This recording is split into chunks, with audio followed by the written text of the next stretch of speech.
can start spawning up, they can keep this pressure on, and sooner rather than later, they need to try and break down the tier 1 tower. Yeah, that was the glyph and the black hole, so there's gonna be some time before they can do much. I think you will try to get it down with the second siege creep wave. Yeah, that's gonna be the timing that M11 really need to be prepared for if they wanted this tower to survive. Even their bristleback might be in trouble once that rotation comes. Hated might be in trouble as well in his bottom lane as he's getting gone on, but Detachment also getting jumped by Usagi. They do not have access to the Sonic Wave, and this silence out onto Kagome prevents the Scream of Pain, at least for now. It does eventually come out, and Kagome threw out the Shadow Strike, but it's only level 1 Blink here, Harry. They might actually kill this Queen of Pain. They're bleeding heroes left and right all across the map. Usagi, will he find the vault? Oh no, doesn't get the vision. Oh no, but Kagome might have been baited back into this. Will they be able to find the kill? Just they playing so close to the edges, both of them. But who's the baiter and who's the baited? Everybody is so low. Kagome has Blink again in 3 seconds. Will not decide to commit it though. Usagi a bit too far off. But there's more heroes coming in here. The fight's not over. Hated is here. He's thinking about doing something, but Usagi will finally call it quits and decide to back off. Rotation towards top, though. They're coming for the bristleback yet again. This TA really wants to make his life really bad. If he shuts down the bristleback and then goes back to farming, it's gonna be amazing for LBZS. Gotten the Impale out now. They're in front of the BB. There is no Winter Wyvern here, and with 3 heroes surrounding, they will be able to find that kill. Where was the Winter Wyvern, in fact? M11 leaving their bristleback out to dry in this top lane here, Harry, and now they're not even gonna wait for the second siege wave. They're just gonna go heads up after getting this kill. The tower's gonna fall thereafter, and the TA can farm not only the creeps, the hero, and now starting to take over the jungle away from M11. Yeah, the Winter Wyvern went for a stack. I guess M11 read that situation the same way I did, but LBZS had a different approach. Let's rotate twice. We don't really need the black hole. The TA, the one from the mid lane, does so much damage. And you know, on one side you have the Zeus, on the other you have the TA. Who's gonna rotate more? You're very rarely gonna say the TA, but it just was the case this time around, and the rotations were spot on and open up the part of the map that he wants to play in. So right now, invading the triangle gonna be impossible for M11, and this TA will get a lot of farm. I'm gonna try to get a quick kill onto Salad. They'll be able to do so, but it is proving to be definitely a problem, their lack of ability to move around the map from M11. Do you think that up until the point where Night Stalker, given that he's not really having a game, died again in this bottom lane, do you think they should just start giving some priority to Hated, let him farm up this Blink Dagger so they have some degree of tempo on the map? Ooh, they need a blink on him, but I don't know if you have the ability to allow him to farm it. This is the thing, that M11 have these fat heroes, Bristleback, Night Stalker, even the Tiny, that should be able to stay in the lanes, but they died way too many times in this game. So the cores first need to catch back up. I think it's more so the Tiny needs to be around the Zeus at all times so they get a lot of kills. As you say that, they are together here. He finds an avalanche to interrupt the unstable concoction from Detachment. Now they potentially find a kill onto Kagome. Unfortunately, Usagi only has the solitary point into the crippling fear, so cannot keep that chase going. And they still defending the tier 1 tower. This is actually kind of remarkable that up until this point, LBZS have practically taken 0 damage onto any of their structures. But bottom, this fight is going to break out properly. They get the big jump and find a kill onto Salad. It's going to cost them some lives though, as Hated will end up ticking lower and lower. Denied. Nice deny yet again, but he's going to get Black Hole for his efforts. Usagi has Void available again, but it's going to be too late to apply it. There's going to be an unstable concoction also onto Rams, and he will end up dying. Yes, you get off the pretty sick deny, but it will cost you your life. Hashtag not worth, Harry. Another team fight in favor of LBZS. You don't know, maybe they don't like each other in terms of being teammates, you know, so he probably feels good killing him himself. So that could be, you know, just making yourself feel good. Obviously, dying doesn't feel that great. Also, Night Stalker's Void, I think, during the daytime cannot interrupt the black holes. I think that's the reason that he didn't even attempt to run around there and interrupt it. Just the spell is very weak in the daytime. Yeah, that is actually true. It was daytime. He didn't have Dark Ascension either. He'd already committed it. So literally could do nothing about that situation. Game is hard. Game is impossible right now. They are very far away from any of their items. Detachment, he is bringing in something right now. I'm not sure what it is on the courier. Just some normal support items. But we're not seeing anything from Usagi just yet. This Night Stalker, look what he's sitting with. Phase Boots, Wand, triple branches. 13 minutes into the game practically. This is not what you want to see out of your offlaner. And they found the bristleback yet again. The TA once more is hunting him. Does she have the damage? There's a 3D rune on the bristleback, and they don't have the control to hold him in position, so he does manage to skirt himself away. Be very careful about this though. Vinci, very happy to be the sacrificial lamb here. Goes into a cold embrace, but very much understanding that he's 100% dead. They do get the bristleback out, but it costs lives. And the most important thing is that it's going to cost them positioning in the triangle. Camp's now going to get blocked out. They farm out the remaining gold that was there on the stack. So even though they managed to get the bristleback out, they're still losing control of this map here, Harry. Yeah, the triangle is very important in this game for both teams. One has a TA, the other one has the bristleback, but this is the difference. You are up against the Nyx, you have lost the tower on the top lane, and you haven't taken the bottom lane tower. So you need to commit a lot of sentries to defend your triangle, and you can't really pinpoint where he is actually at every point. So this is allowing LBZS to move a bit better on the map, and you see what you have to do. For a support, you have to use the Winter's Curse just to get a little bit of pressure alleviated from the bottom part of the map. They should spend the time that this Nyx is away from the triangle and Alchemist is there just de-warding their own triangle. And they still manage to hold on to their mid tower though. This is very, very important. You're playing with a bristleback as well as a Night Stalker. Keeping mid matters quite a bit in a game like this. And playing against the Templar Assassin and the Nyx Assassin. Not giving any space to them is going to be important. So they lose the tower. They might take Alchemist's life in exchange. Big Sonic Wave from Kagome. They've burst down onto the Winter Wyvern. Now they're chasing for the bristleback. Salad, beautiful body blocks. And him with the spike carapace makes it difficult for BB to turn. But BB, with the assistance of Ram, able to get a quick kill there. Hated comes in with the avalanche. The toss almost killed Kagome on such low HP. But Zeus already committed the Thunder God's Wrath. Cannot throw it out again. These two core heroes almost died here, Harry Freak. But at least they managed to keep the Bristle alive.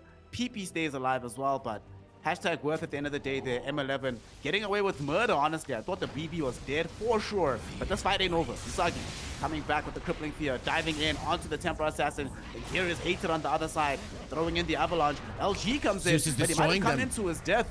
Zeus is doing so much damage from the far end of the fight. But now as multiple heroes stream into this mid lane, even though Zeus has to retreat.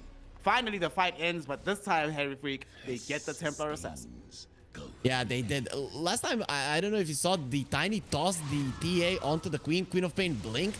And then, you know, the TA escaped as well. They really wanted the Queen of Pain kill, understandably so. He is having a really good game so far, and he's the space creator. Once the TA decides to go into the woods and farm, finally, you know, the one that is going to be doing all the damage is the Queen of Pain. But because of that, you save the TA. Sure, you do kill her later on, but you lose your Tiny in the process, which we already discussed. You need that Blink Dagger timing. It's going to be much easier for M11 to play, though. I would say they did lose the tower, but now it's 9 time for it. So for the next 5 minutes, they're the ones that should be on the aggressive. If they get a few core kills, get some damage down on the mid lane tower, that mid lane tower that they've lost, it isn't going to matter all that much. See what they can do here. Bottom lane, Winter's Curse finally committed onto a core hero. Do you have the lockdown necessary to kill Kagome? Indeed they do. There's no BKB at the ready, so no way to survive the Crippling Fear. Speaking of actually Crippling Fear, before we ended up losing the Queen of Pain there, I took a quick scope at the item build. Going for the Kaya Sanj, or just going for Kaya instead of going for the heads up BKB. In this game, considering that you're playing into Crippling Fear, so it's like, you know, Kaya Sanj doesn't really help you in that regard. Do you like this instead of just going straight BKB? I would have liked the straight BKB in this game in particular. There's just way too much, and with the BKB you can just blink on the Zeus and destroy him. But the Strosh, it is a very greedy attempt here from LBZS. This M11 lineup deals so much damage. Need to be careful about fighting in these small concentrated areas. Maybe they're thinking to themselves, well, they don't have Winter's Curse, but we have Bristleback, we've got Zeus. We've got the Tiny. We need to be very careful here. Tiny also has gotten the Blink Dagger, so that reach is available for them. They're gonna smoke up now for LBZS, looking for the wraparound attempt to try and muscle them away from this area. Roche is so low, and because they brought it so low, LBZS understands that if they vacate this Roshan pit, Bristleback just walks in and ends it, and now they need to be careful. Good angle. Detachment so low. Blink coming in from Hater. They've already gotten the kill onto the Alchemist. At the same time, LG being muscled away by the Night Stalker. Huge Sonic Wave flies out with the Ram's ultimate with the Thunder God's Wrath, and PP is dead. Winter's Curse holding Kagome in position. They toss the Bristleback onto the Queen of Pain. She blinks away, but he's being followed by the Tiny, who gets the avalanche. Havinci saves his own life with the Cold Embrace, and now Salad trying to get away to safety. The last remainder of this fight, unfortunately, will not be remaining for long as they get a full team wipe. And as a reward, we just spoke about it, low Roshan with Bristleback. Thank you very much for the 3 ages. Yeah, that is exactly what they're gonna get. I like the idea from LBZS. They wanted to smoke with 3 of their heroes around, and 1 hero stays with the TA. She's poking. Roche and M11 are like left, right. And then when they get from the high ground to the low ground, the next strikes from the back. But the thing is that M11, they just full-on committed onto the TA. They didn't even know, but they thought that they could kill her. And then this wraparound didn't really give much fruit to them. That was really beautiful. And I think one of the main reasons why that worked out is because this was the blink reveal on the Tiny. LBZS didn't know about it, they didn't think about it, and it caught them by surprise. They lost a few of their heroes, and then the backline wraparound really didn't do anything. It turns out that the wraparound left some heroes isolated, and we see the blink dagger yet again from the Tiny. My god, that was a lot of damage. Okay. There used to be an alchemist in the river, but that alchemist is now gone. I must say though, Harry Freak, I'm not really feeling the impact of this Alchemist as the game scales. At the beginning of the game, you could definitely see it, sure, but as we go later and later, there's a lot of other heroes in this game that have stuns that might have been able to do, not necessarily the same job, but didn't have to be an Alchemist in this game. Are we seeing the impact of the Gold Hoarder just yet? Yeah, not really, you know. They picked an Alchemist, they thought it wasn't good for the game, they moved it onto position 5. Its job is to win the lane, so somewhat it did do its job, but right now it's looking really bad. Kagome dies bottom, but they might be able to get revenge. Mid lane, Bristleback is all alone here. Havinci is nearby with the Cold Embrace. Look how scared they are. 4 heroes around the BB, but they can't actually jump onto him. Instead, it's Usagi who reveals his own Blink Dagger, jumping onto the Nyx Assassin. What? He's got Midas as well on Usagi. Okay, when did he get Midas and Blink? This Night Stalker really is back into this game. And they're starting to get really scary here. He was thinking about his item choices. Usually when your game is going bad with a Night Stalker, you either go Blink or the BKB. But M11, they're thinking, you know, we're still gonna be on the defensive. We don't want to be running into the enemies. Just protect the Roche. So what am I gonna get if the game is stale? The Midas. And then after that kind of a fight, he's gonna be finishing his Blink Dagger. Obviously, the BKB will follow. So I'm okay with the choice. You could call it greedy, but most of the times it is gonna work out. You know, during the daytime, you really don't get a lot of farm, so it is quite nice to have a tool to keep yourself up there. The way this game though has just turned on ahead. That one team fight that they took around this Roshan pit really has put M11 to a much more commanding position on the map. Now suddenly Usagi building closer and closer towards having BKB. He can sit and buy a ton of dusts to make sure that if he ever comes across the next assassin, he can actually kill it. I mean, that's not really feeling as easy as it was for quite a large portion of this game. And most importantly of all, Bristleback is practically online, just needs his BKB, then he's fully online. And they realize this on LBZS. They can't let this game keep sliding away from them. So even into this Aegis here, they decide to smoke up Heavy Freak. They want to try and force a fight so they can reclaim this game a bit. They know that dropping the bottom tier 2 is gonna be tough for them. You're playing a TA lineup, so the second Roche is very important for you. If the bottom tower drops, it's gonna be much easier for M11 to control the top part of the map in particular. And you know, they smoked, but they very soon understood that they don't see heroes on the map. They can't go there, and they're gonna let the tower go. So now, if I was them, I'd be a bit lost, but this Zeus, he really needs to die. Let's hope he does for the sake of LBZS, but he doesn't because Hated is here with the Avalanche Toss and the damage! Thunder God's Wrath with the Thunderbolt and a ton of damage because he has the Aghanim Shard, so the static field doesn't work. 2 heroes gone, will it be a third? Salad getting chased down by Usagi, who's directly on top of him. And that is going to be 3 heroes brought down. They're the ones that made that jump. You said it yourself, they need to get the Zeus kill. But not only don't they get that kill, They waste Black Hole here, so they will be lacking the ability to get more kills even as their heroes respawn. This top tower is the last access to the Roche that LBZS have. If with the TA lineup you don't secure the second Roche, I've repeated this many times in tournament, TA lineups, Ursa lineups, these Roche lineups, if they don't get the second Roche, they fall off completely. You're on the Radiant side, if you lose all of these towers, if you can't connect on the top tier 2 and secure yourself an outpost, you are gonna be on the back foot around that pit. And I don't even want to talk about the difference in gold right now and how strong M11 are. I think LBZS made a really crucial mistake, and that is focusing on shutting down the Bristleback and allowing the Zeus to do whatever he wants, because he was the bane of their existence in those early mid-game fights. I would say that the mistake goes back further than that with the first pick Alchemist, but you know, that's neither here nor there. Rams, we were talking about in the draft actually as well. The fact that between the Night Stalker, the Tiny, the save of the Winter Wyvern, it's just so difficult to get to Zeus. And even when you get to him, it's so difficult to stay on top of him to bring him down 100-0. It's only had one death in this entire game. Second in the net worth charts. And now they're going to smoke up, looking for a fight. They find detachments. Well, there used to be an Alchemist there, and they're not done just yet. Vinci, look at the big plays.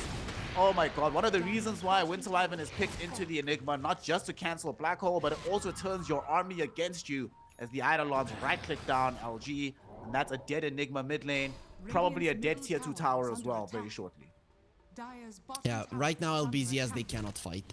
I think right now you're put in a position where you're gonna have to wait for the Enigma BKB to actually be able to do anything in the fight. Get the Enigma BKB, find the Winter Wyvern with the next assassin and play off of that. Make sure that you have that BKB before the second Roche. If you don't, it's gonna take away all of your timings. At least a little bit of a delay here, killing this Winter Wyvern. It does buy some space for their timings. Speaking of Enigma, right, he needs BKB. Oh wait, hold on. Hate it. I think they get this. Everybody's TPing in. Spirit Vessel charges out from Kagome. There's Salad as well. Alright. That is a pretty big kill. Hated was on a dominating streak, so that's a pretty hefty chunk of gold going the way of this Queen of Pain, and she absolutely needs it. Right now, she's keenly feeling the lack of BKB here, and she's finally starting to build into it, but when you're 25 minutes into this game against the Zeus, and you don't have BKB, you're like, yeah, this kind of sucks. I needed this item a little bit sooner.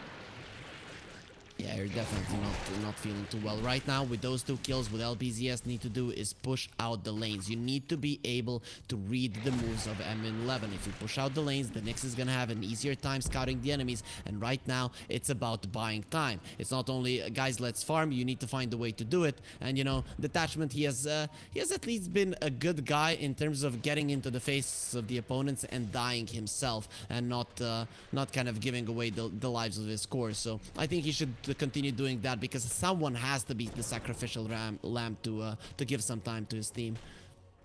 Yep. And him doing that is pretty much the only effective thing an Alchemist can do at this stage of the game, so he's doing the right thing, certainly, understanding his role. M11 also understand their role, that they need to play aggressively, so they smoke up again. His job is to die, and his job is to make first pick Alchemist look very, very bad, and indeed, that's what's happening right now. Usagi made the full jump, they get the grab. There used to be an Alch there, now there isn't. There used to be a tier 2 in the top lane, soon there will not be. They're taking quite a while to make this push in the middle though. That's the one thing that they lack here, Heritage. They have great fight, great Roshan control, great sustain and survivability, great damage, but what they do not have is great tower push. That's gonna buy a lot of time for LBZS. Until Bristleback starts dealing a billion damage per hit, but this is gonna be a pretty nice kill found by LBZS. That is a blink reveal finally coming out from the Nyx. It has taken him some time, but he has gotten there, and now the Black Hole, they are just trying to get kills, to get some more items going their way. At this point, if you're LG, you're just happy that the Black Hole is going towards a core kill. So they make it happen, get him closer towards getting BKB of his own. But that next time that the Black Hole is available, you will have BKB. And they're not done just yet. Look at this. They actually smoke up behind PP here, using the Templar Assassin as a little bit of bait. She does have access to a BKB right now, so she's not the easiest target. And M11 reading this very, very well. They understand that there's no way that this is just a PPTA standing by herself. Nice blink back from her Vinci. And now Detachment, Can't find the unstable concoction. Finally does. Winter's Curse will be there though. And here comes the Bristleback. The damage is going to start laying in. He gets off a BKB, so there is no effect from the Spike Carapace. And Rams, although he suffered the hit from the unstable concoction, yet again they failed to kill him. So he's the one that turns around with the damage. Interrupt the TP, secures the kill. And that's both supports dead and gone. Another failed move on the map by LBZS. That was their move to make. Sure, they bought some time, but was it worth it, I think the time is worth it, but if Kagome dies right now, it's gonna be really bad. He gets the silence. Ah, that's so sad. But and the deny. Yeah, so many denies in this game. Finally, Rams does get a taste of his own medicine. He has killed this Tiny way too many times, and Usagi finally kind of defends the honor of the offlane hero of M11. But what kind of ended up happening there for LBZS, I like it. They forced out the BKB on the Bristleback, so at least for 90 seconds, the Bristleback isn't gonna feel too confident just walking into the pit. And considering you use the Black Hole, you need to be on the aggressive and lose heroes on the enemy part of the map. Unfortunately, they didn't get a kill there, but now with the Zeus dead, it's gonna create enough space for the Enigma Black Hole to come back up. That's why M11, they're not even waiting for him. They're gonna go in immediately. So heads up into the Roshan pit. They do not really have that many sources of negative armor, unfortunately, outside of this Bristleback Snot, but still going down fast enough that LBZS need to respond very, very quickly. It's smoked up on 3 heroes. The Eidolon scouting this out. Usagi goes into the Dark Ascension here. Roshan so low. Who's gonna get the Aegis? It goes the way of the Bristleback. There's the Winter's Curse directly onto the Enigma. The Bristleback does die though, and Usagi will lose his life as some right clicks as well from PP. Bristleback inside the Midnight Pulse. This is the worst place for him to be. He's gonna get stunned up right now. They're preventing him from being able to escape, and they will be able to kill him. Nicely done here by LBZS. And are they done chasing? Havinci does manage to TP out to safety. The concoction comes out a little bit too late. However, despite not having the Black Hole, they still demonstrate their ability to fight around the pit, and they win very decisively there. Not only being able to remove the Aegis from play, but taking down the Bristleback. Finally, Harry Freak, they demonstrate that he is indeed mortal still at this stage of the game. Yeah, and the Silver Edge will come out soon. I'm liking that LBZS now, they are itemizing for him. They also found the Tiny Hay that he just TP'd in on the outpost, so there's no way he's getting out of this one alive. Though, you know, this kind of situation feels bad for both teams. On one side, you lost the Bristleback, you lost the BKB charger in the Bristleback.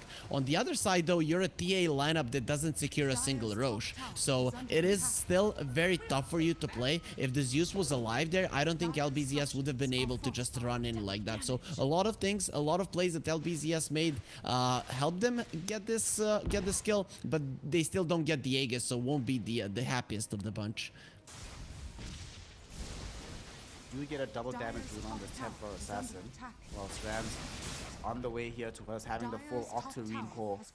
Once you have that Octarine core in tandem with this Aghanim Scepter that's just been picked up, suddenly Rams is much more dangerous. See Usagi getting caught out. Woo! There's that double damage. Templar Assassin bringing it to bear on this Night Stalker. Usagi just gets eviscerated in the Radiant jungle. And they've clawed back this gold lead here, Harry Freak. It was really bad at some point, but M11 now finding themselves pretty much even on the map. To be fair, a lot of this gold is tilted in the Templar Assassin's favor. She's the biggest hero on the map. But it's still now a much more even game than I think M11 are comfortable with, or that it was a few minutes ago. Yeah, for sure. I mean, they're giving away too many pickoffs. When you look at the lineups, I would 9 out of 10 times favor the team fight of M11. You have the Night Stalker when he flies over, you have Old Division, you have better damage, you have ways to cancel the Black Hole, and you have the save for the TA. So you pretty much have everything that you need to win a team fight. But they're spreading the map too much. You can already see that even though they're on the same part of the map, they're still spread. This always gives a play to the next assassin, and that is what LBZS have been using. They have been using the mobility of their lineup, the Queen of Pain, and the next assassin to get those pickoffs, and that is why they crawled back into this game. So M11, they need to start finding those fights, and I think a good play for them right now would be get the gem, make sure that you have better vision on the map. If that is the case, it's gonna be harder for LBZS to find these good jumps. It's become a little bit easier now that Salad has some additional reach, picking up the 4-staff in tandem with his Blink Dagger. So it's looking very good in that regard. AC picked up as well from this Bristleback, so As if Bristleback needed more damage, it is now available regardless. Dota Plus, though, although it's a 66% win rate for M11, it is starting to trend back in favor of LBZS, despite them not getting their key objectives on the map. Feels like this next fight here is going to be of utmost importance. We still haven't really fully solved the Zeus problem. Sure, he got picked off like in a random position in that top lane, which allowed LBZS to claim so much of the map. But what's the full answer here? Is it LG finishing off this Lincoln Sphere and then just priority targeting the Zeus every fight and just jumping onto him? I think you don't want a full-on team fight. They started off in the Bristleback. That is the break. Oh, the break was applied with the Silver Edge from PP, but the Cold Embrace with the usage of the ultimate from the Winter Wyvern will save him.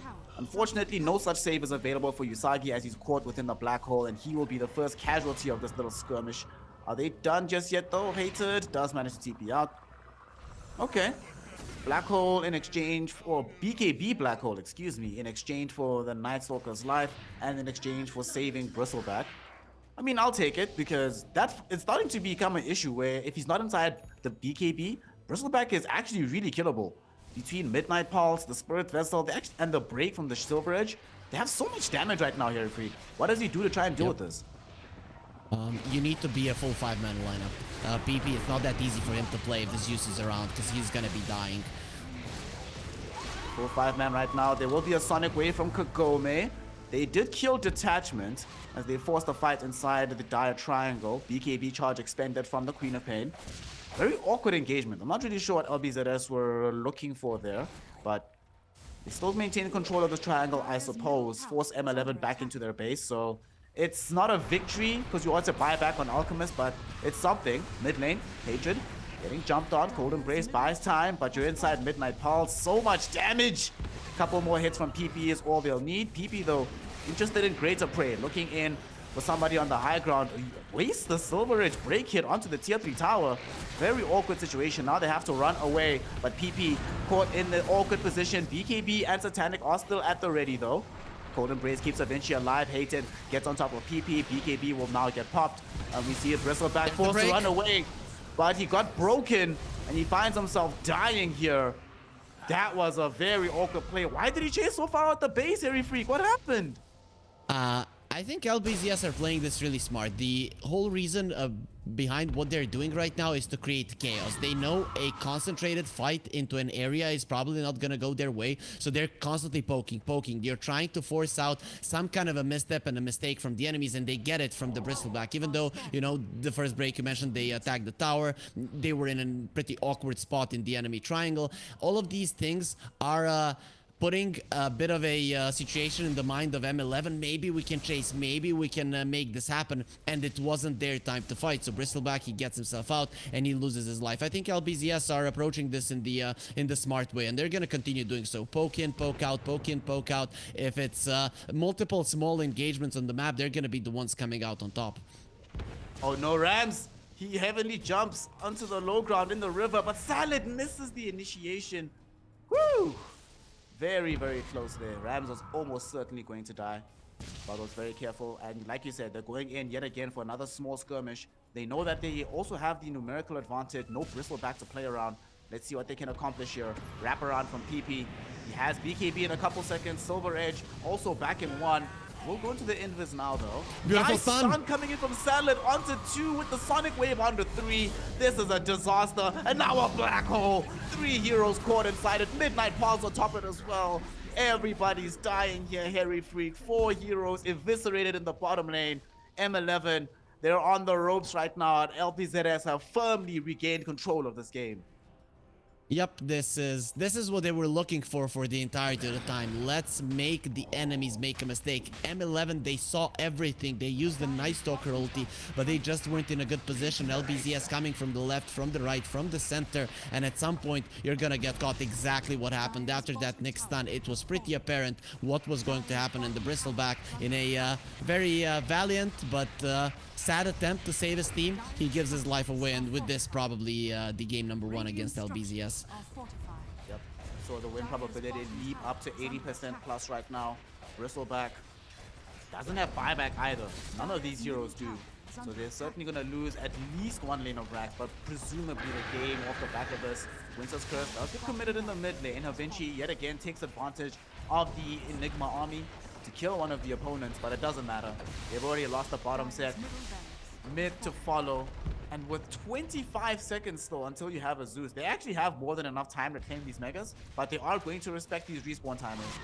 They will respect and get back. 2 lanes of racks will suffice for now. And they've attained themselves a 14k net worth lead in the meantime. Pagome's top 2 net worth. LG also in the top 5. Bristleback's progression in this game is in shambles. And now look at this, Harry Freak, the best time of the game. When you get to take the enemy's racks and you get to get the tier 4 items before they can get out the map, you feel so much stronger now than you did a few minutes ago. Yeah, for sure. And now M11, they have 1 play left. This is why you don't try to go for the access on top, because you can die, lose the Roche, and suddenly the game isn't in your favor as much as you want. But with this play, they're giving M11 one chance. Smoke out of the base and fight around the Roche pit. Whereas, again, it's going to be a pretty chaotic fight. Why? Because LBZS are going to be positioned so well around the pit. They can spread the fight to multiple directions. And if that is the case, you're going to be the ones on top, just because Nyx will find someone and the damage from the Queen of Pain or the TA will come through. One thing actually I will give LBZS is they have found a use here for this position 5 Alchemist.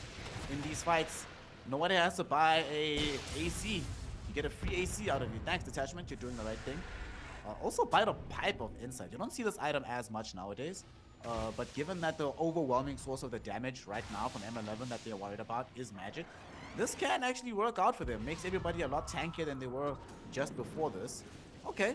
What do you make of this item overall, though? Why do you think we don't see it as much in games? I think because Hood is just shit. I think that is why we don't see the pipe. If heroes want the pipe in particular, they're gonna get it. But usually it used to be you got like a Hood on the Centaur and then you finish off the pipe later on, because why not? But right now the Hood is so bad that people don't want to get it. 15% magic resistance for a cloak and 18% for a Hood. I mean, you can literally toss that item into the garbage because it does nothing. A 500 gold item does the same thing. This game, though, one of the rare pickups gotten by Detachment. Also one of the rare games where we're seeing this past 5 Alchemist start to work out for them. Just need one more fight and then be in the money. And they just made Bristleback's life even more difficult by buying a Skadi. Well, Hated's life. Honestly, he's been living up to his name the last while. They are very annoyed at the impact he had in the early game. They're like, alright, buddy, that Blink Dagger reveal was cool, wasn't it, huh? Let's see how things go for you after that. They've just been reliably hunting him down in these fights. Yeah, like these kids, they want to be cool and they just punish him. I think it was a bit too deep there. You're playing against the Nyx Assassin, buddy. He is gonna catch you, so you have to be very careful. Now with his death, this is gonna be a free Roche. I would say once LBZS get the Roche, you can type GG, because you're not gonna be winning this game. They're just gonna push in all the lanes and they will wait for their opening. The only way that they drop the ball now in a fight is if they decide to jump a little bit preemptively. There is no reason to do so, especially now. Nyx Assassin, no! Why doesn't he get the axe? Ah, come on. Oh, lol. Well, you were right about Alchemist not having to buy Aghanims in this game, but they're like, Nyx, meh. Silent, you're doing good enough without it, buddy. Let's give this one towards the Queen of Pain. I mean, if it's anything like that last fight we saw, if you get one more 3-hero Sonic Wave, the game just ends automatically. Like, all those heroes will die, so I guess it's okay. And in my opinion, honestly, I feel like the Nyx Assassin Axe is way better when you're a little bit on the back foot than when you're this far ahead. So it's like, whatever. Speaking of Nyx, will find himself getting Winter's Curse. PP, though, will make sure that the Winter Wyvern pays for this one with his life. And Nyx will not really suffer any damage. Tossed back onto PP. Still sitting with the Aegis, though. Will nonetheless activate the BKB, throwing in damage. Whistleback forced away after the Silver Edge hits. Now that the BKB is gone, do they have what it takes? No, they don't, because there's the Black Hole and the 3-hero Sonic Wave we just spoke about. 2 heroes dead almost immediately. Kagome looking for the triple kill right now. Rams sitting on the edge here, but unfortunately that edge just sets up another Black Hole from LG. 4 heroes dead. The Fitz will die as well. Multiple buybacks coming in from M11, but these are the only pair of buybacks they have available, and they will not be enough to prevent the Megas. LBZS now can go for the jugular, Harry Freak. They want to end the game, and Rams will be the one tossed into the air. Doesn't have a defensive way out of this. Has the Sergeant Kaya, but Sergeant Kaya will not help you against this overwhelming damage. he will finally die. Bristleback just has to watch as his base is in shambles and GG is called and the Ancient will fall. LBZS claim game number 1 after a pretty stellar comeback coming back from the Chinese side. Yeah, I'd say very solid gameplay coming out from them. I think at times they were a bit more aggressive than they should be, but that's LBZS for you. This is what I'm used to, and sometimes it comes to bite them. This time around, it worked out pretty well. There were some issues when they were targeting the Bristleback. The Zeus was way too strong in the mid game, but I think when the Zeus died on the top lane, that is when everything changed. That allowed the side of LBZS to overtake the map completely. That is exactly what they did, and after that, it was a point of no return. I also have to point this last fight. I'm not sure what the Winter Wyvern was doing there in the trees. I kind of felt like the best move from the side of M11 would be toss back, and then the Winter Wyvern just waits for the Enigma. He never shows his face, and you're just trying to poke at the enemies. But the second he died, the fight was lost, and I guess that is what happens when the pressure is on you. Yep, a lot of pressure on that Winter Wyvern because at that point, like you mentioned, they don't really have any other counter plays. When you're playing into these lineups that have like Enigma and they have this one sort of game-changing spell that can apply pretty much at any time, and you run out of ways to be able to stop it. During the portion of the game where they couldn't really utilize Black Hole in fights, it did seem a lot better for M11, but that one pick off, losing that Zeus in that situation, like you mentioned, LBZS took firm control of the game thereafter. But the question has to be asked, Harry Freak, why was he on the top side of the map all by his lonesome at that point in the game? I think they got pulled into the idea they have to push out the lanes. I think they felt like they needed to be ahead in that game to win, whereas I think their team fight should have been stronger, and with good positioning during the Dark Ascension times, they could have won that one. So I think it was just you being a little bit antsy, thinking that you need to be doing a bit more, and then it coming to bite you later on. It is something that does happen, and this is what kind of separates the top teams from the lower ones, because now with the introduction of the DPC, more and more teams are getting better and better at their macro games. Just sometimes they get a bit ahead of themselves. Yeah, you could almost see it in this game, right? At some point, they had the rationale and the understanding on the side of LBZS that, all right, this is our position in the game. We need to do something different and not just allow them to roll over us. And it certainly works out in the end, allowing them to claim this all-important game number 1 and move into a position where they're only one game away from getting into the winner bracket final.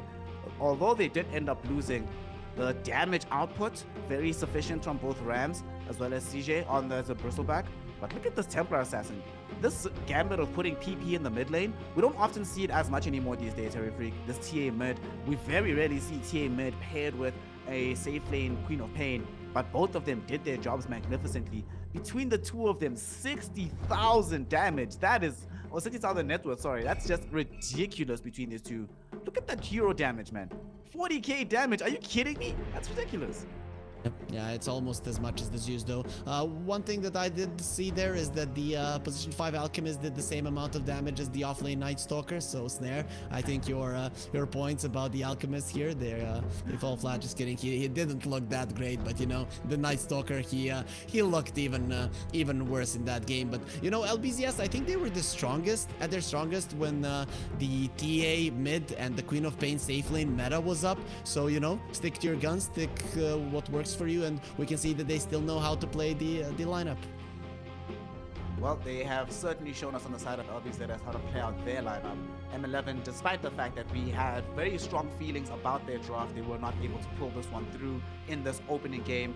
They will still have another bite at the cherry though, as game 2 is being prepared as we speak right now, and hopefully M11 can make this a competitive series and push us to the 3-game set for the day. With that, we are going to be taking a short break, and when we return though, the second game of LBZS versus M11 here in the Topclan's Invitational. Don't go anywhere. Myself, Snare, and Harry Freak will be right back with some more Dota 2 action.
once a year it left the woods to feast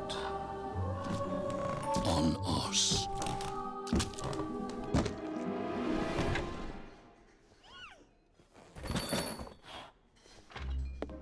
Then one year, out of the woods came nothing.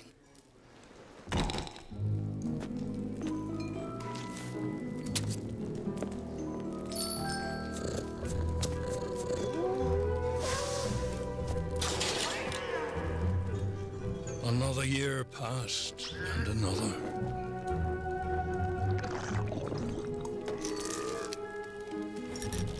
Over time, we forgot our fear.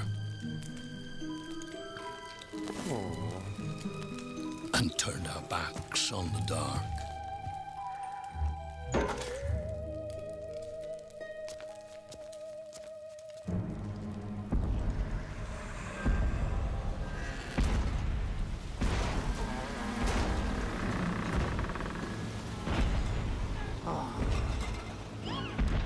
Slivers of the mad moon hang forgotten in our sky, slowly aligning. It is time again. The tide rises and brings with it something dire.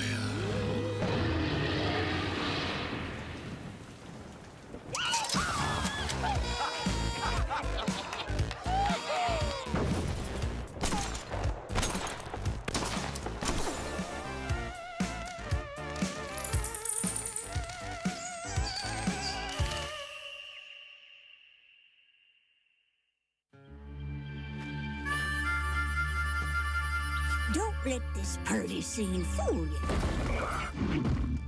This world is a dangerous place. When you get to be my age, you'll see friends come and go. It's important to take care of the ones still kicking. In the heat of battle, you'd be surprised how far a little kindness might go.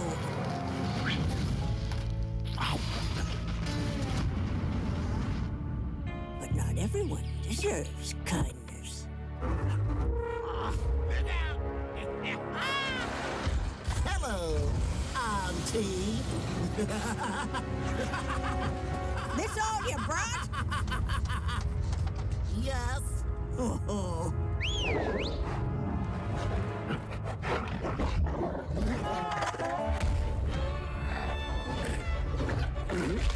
Attaboy!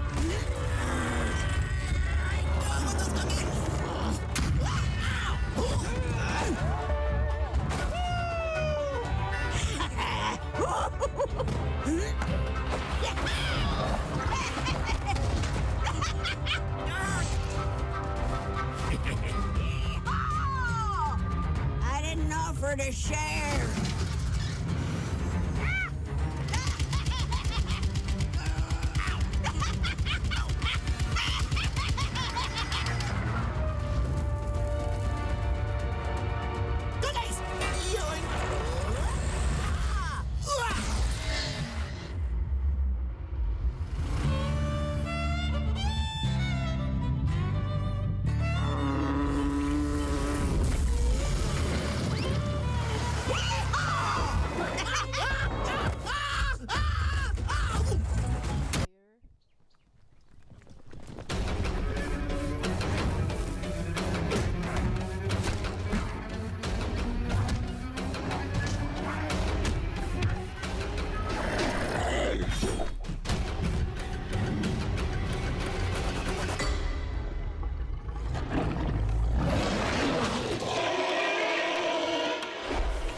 There was a thing in the woods. But once a year, it left the woods to feast on us.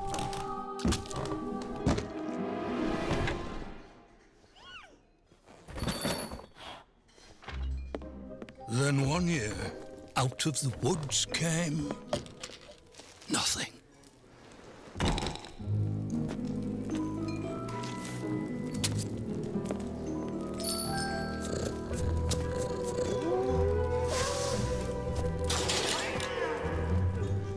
Another year passed, and another.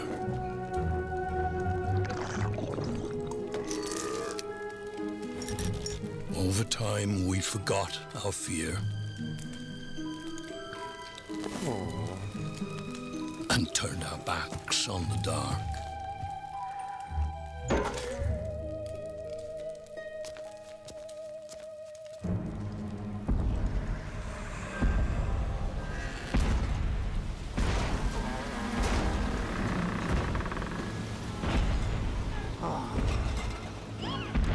Slivers of the mad moon hang forgotten in our sky, slowly aligning. It is time again. The tide rises and brings with it something dire.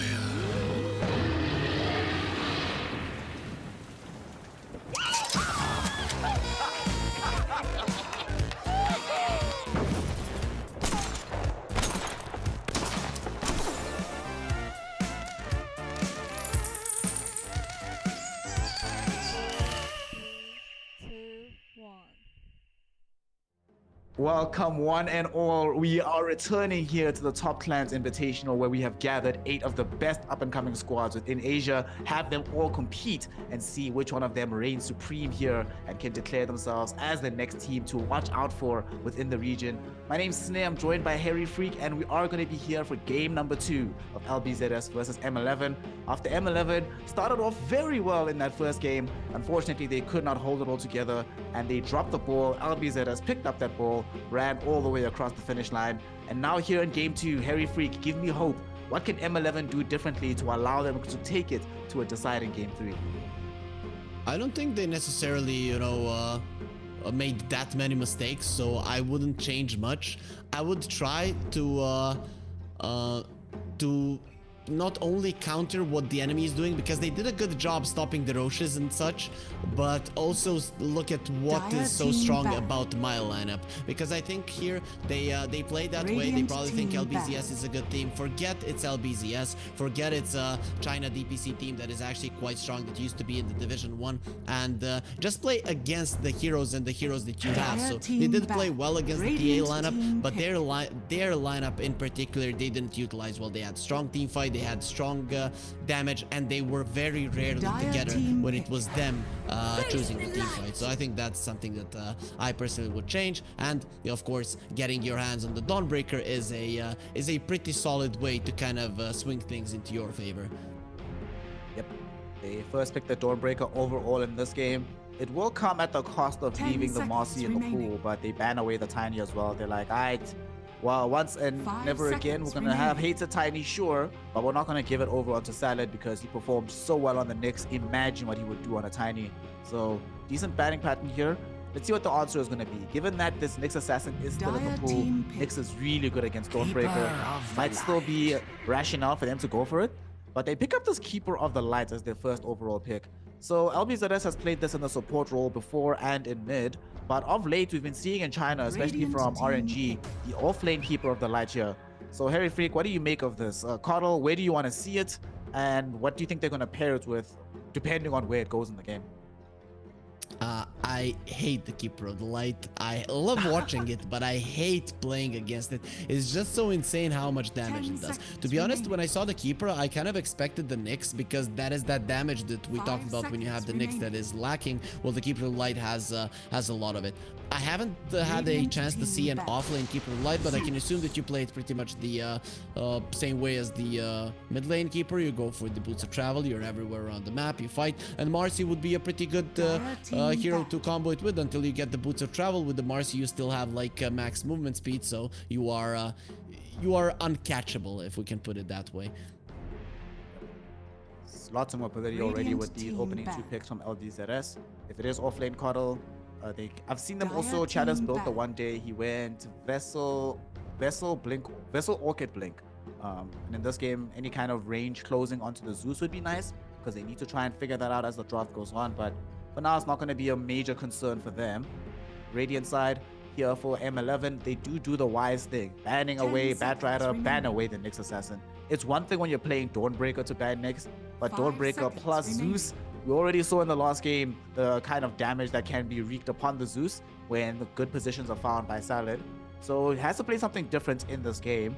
Also, what do you think about Marcy in terms of support? Where do you prefer her, POS 4 or POS 5 in general?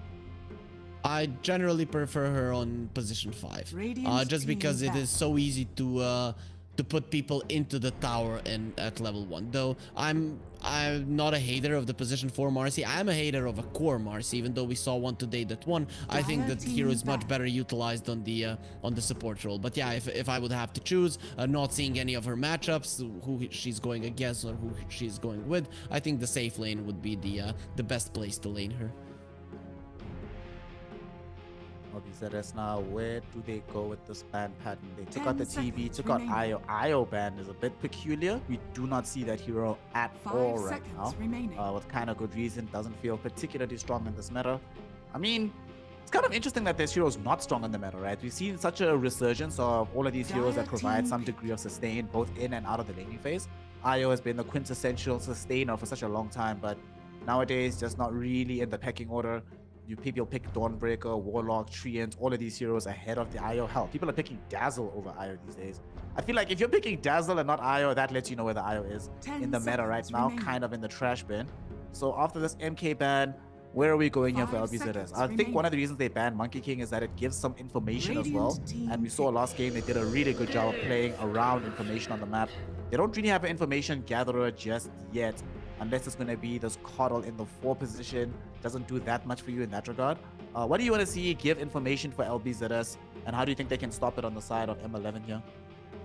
I think how LBZS are approaching this game from what I see right now, and you mentioned the offlane Coddle, I think that they want to create chaos with the Keeper of the Light and the Marcy. Wherever the Coddle may go, you run around the map with the Boots of Travel, you're just creating chaos, you're forcing out TPs, and while that is happening, the Death Prophet is getting the tower. So you're pretty much getting info on the map by being aggressive and pressuring the enemies, forcing them to TP to lanes that they don't want to be in. Playing that way against the Dawnbreaker is actually quite nice, because a fast pace isn't something that the Dawnbreaker likes. This hero likes to come in and just destroy someone. If the fights are happening all around the place, you might get one good one with the Solar Guardian, but then for a couple of minutes, you're just not that useful. So I'm liking the approach from LBZS here. I'd like for both the Coddle and the DP to actually be cores, and for them to kind of swap them around mid or the off lane, given where they want to play them.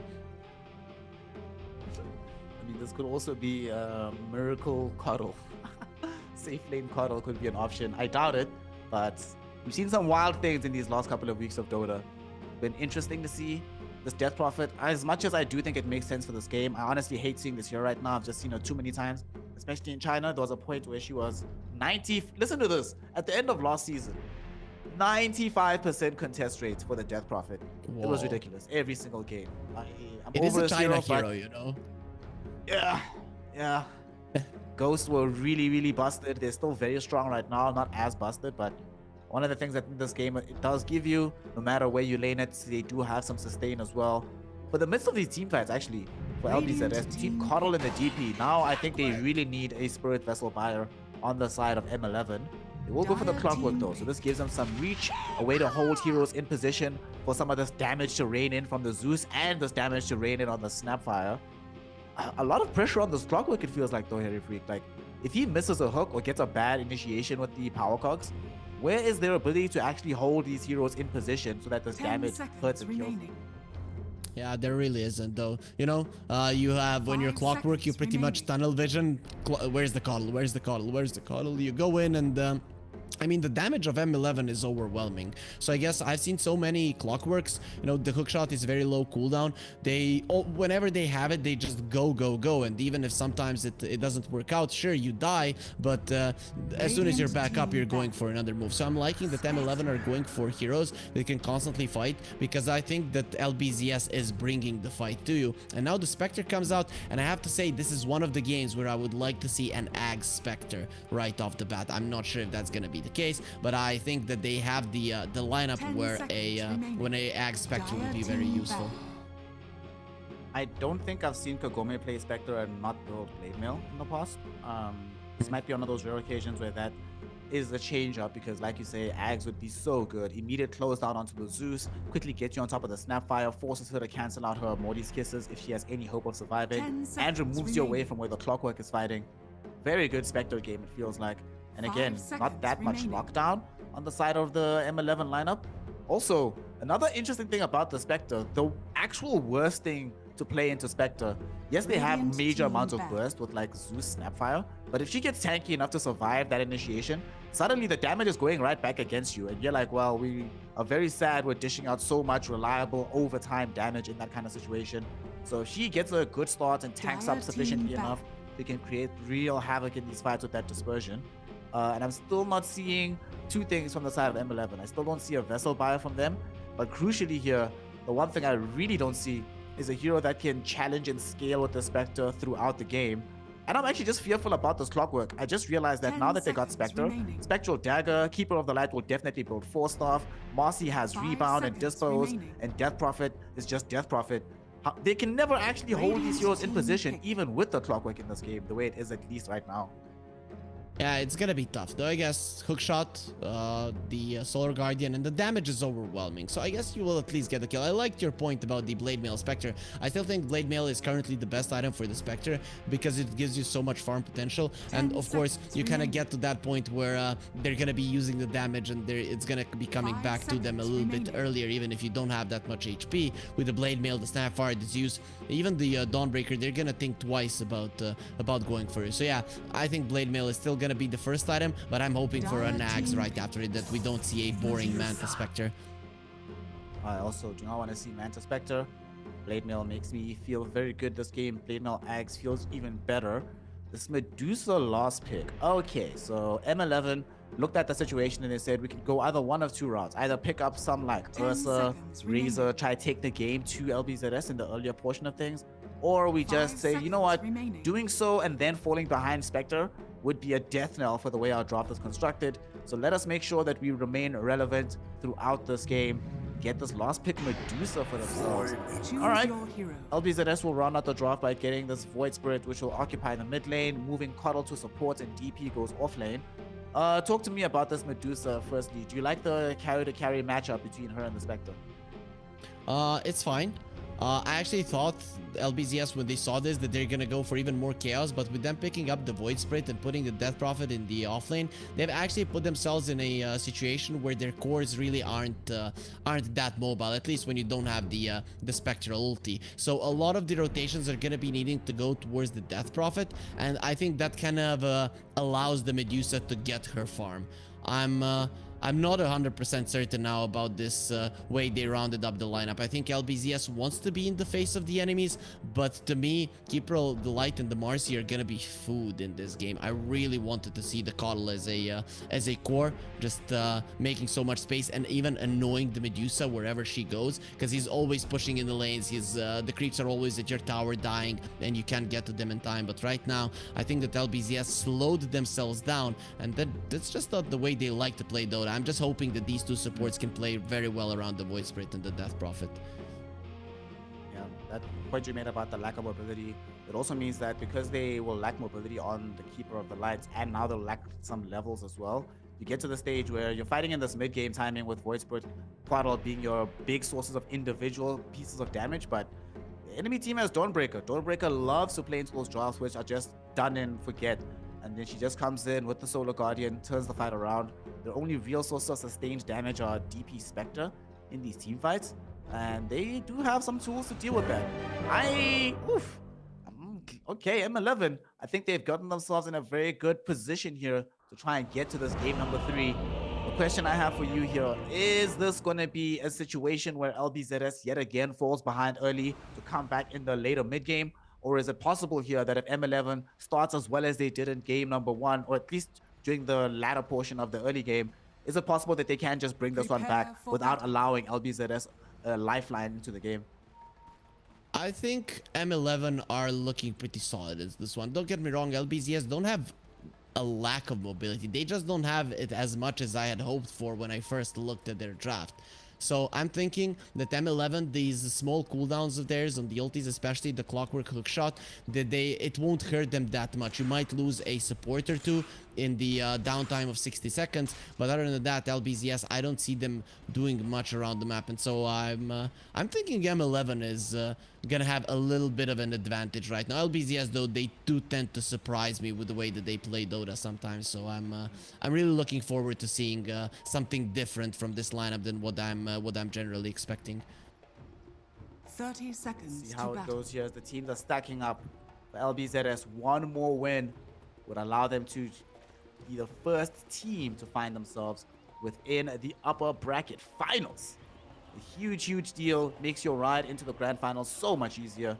On the other side, for M11, they need this victory to try and just maintain parity in the series, force a game 3, and still have their shot of getting into the upper bracket final. The horn will sound. This time around, though, there will be no big shenanigans around denies or bounty rune pickups. Just a nice, normal start to the game. 2-2 trade. Nothing weird and interesting happening. Everybody bringing regular items to start things out. So that's what we like sometimes, Harry. We don't want to have a situation where these teams always go for the jugular, go for broke in the first early minutes. Sometimes you want a bit of a slow burn, right?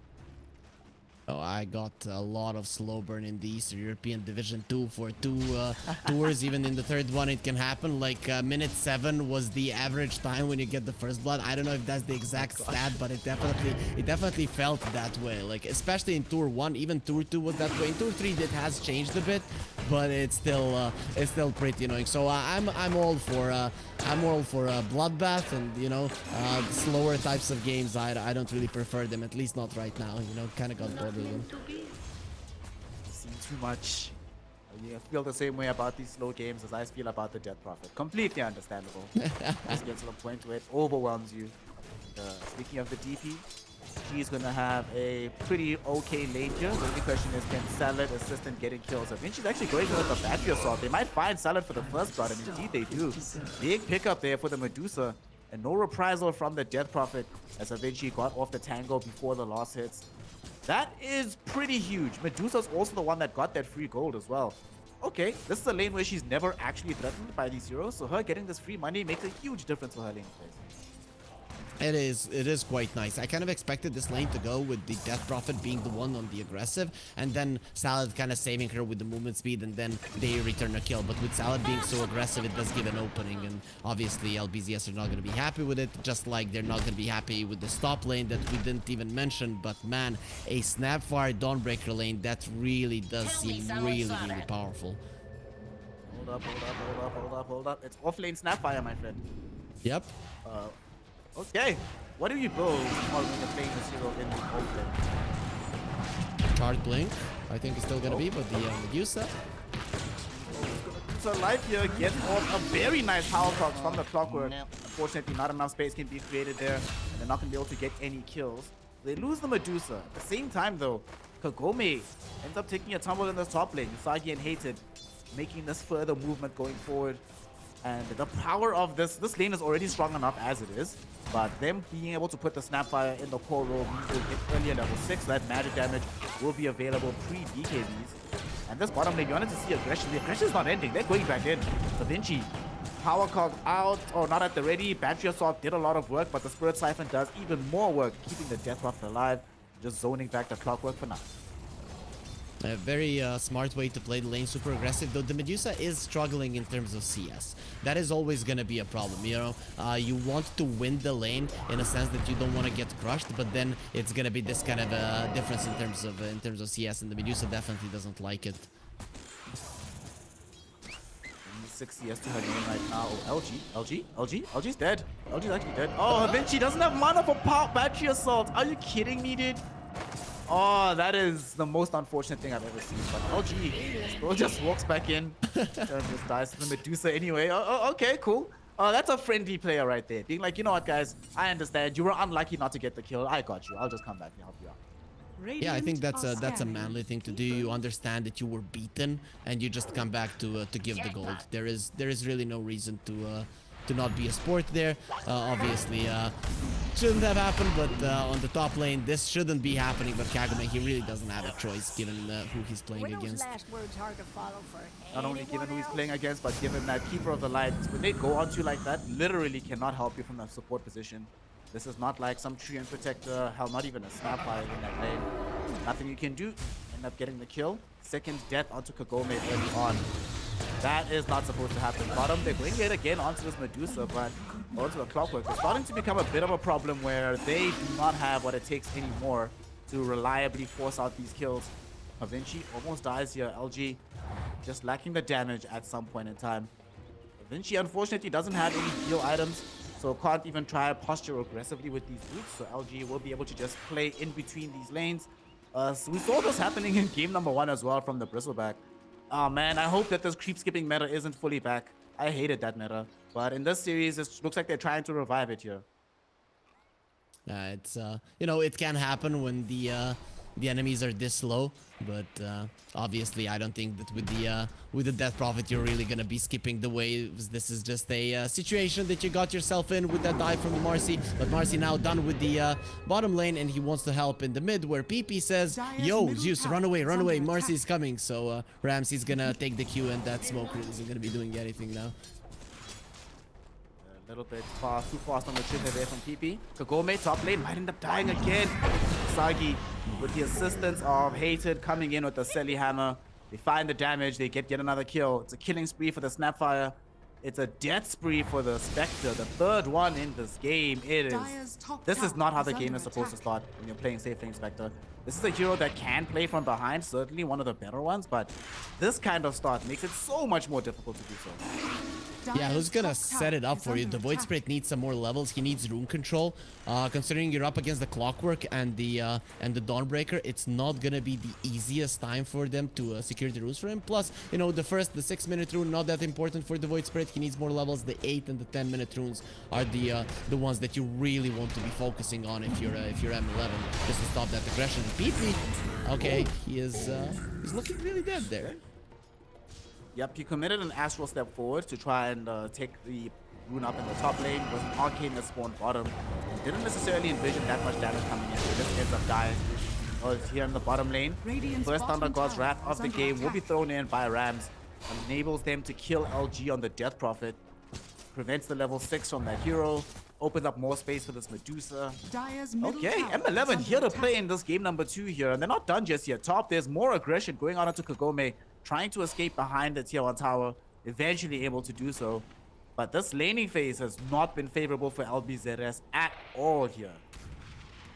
Yep, the only reason that it's not looking bad in terms of network is because of this coddle. At least on the bottom lane, they might be able to get a few kills now. They do bring Salad and LG fairly low. At the same time in the top lane, they do get a kill onto the Clockwork, but at what cost? Rams makes a rotation to the top side of the map. Yet again, the Spectre dies. 4th one of the game. They need this Medusa kill. LG committed the ghost for this one. They cannot not get this kill. Indeed, they do manage to pick it up. Unfortunately, though, because of their positioning in the lane right now and the fact that Salad dies to the neutral camp, they're not going to be able to fully pressure the tower off the back of this, but it is still something. And they needed to get something on the map right now, which is what they've been denied up until this point in the game. They brought the Void Spirit to the bottom lane, so there is a chance that he waits there if M11 get a bit ahead of themselves. Sometimes you get so focused on defending these towers when you can't, and you can blade kills. Okay, the Void Spirit goes back, so now if M11 do come on the bottom lane, they will be able to defend this one. But man, was I surprised there, you know, LG very low, and then suddenly the ghosts just eat up the Medusa. That is what happens when you get close to the Death Prophet. You should really try to keep your distance. Farming jungle, bottom though, active tunnel. Weren't able to do much to the tower, but now they're taking a fight in the area. This position, get off the Starbreaker, falling very, very low though, trying to get back to the tower, will be able to stay alive from there. Usagi and the Clockwork will be able to clean up Salad in the meantime. LG, will he be able to TP out? No, he won't, because Usagi, wise enough to save the Fire Snap Cookie, utilizing it onto the DP, feeding him up with the Scatter Blast, and that is a mega kill streak for a Snapfire. 5-0-3 in the first 9 minutes of the game, and yet another defense of the tier 1 tower in this bottom. Shout out to all of those grandmas out there who whose grandkids have suddenly started hating cookies because they played so much.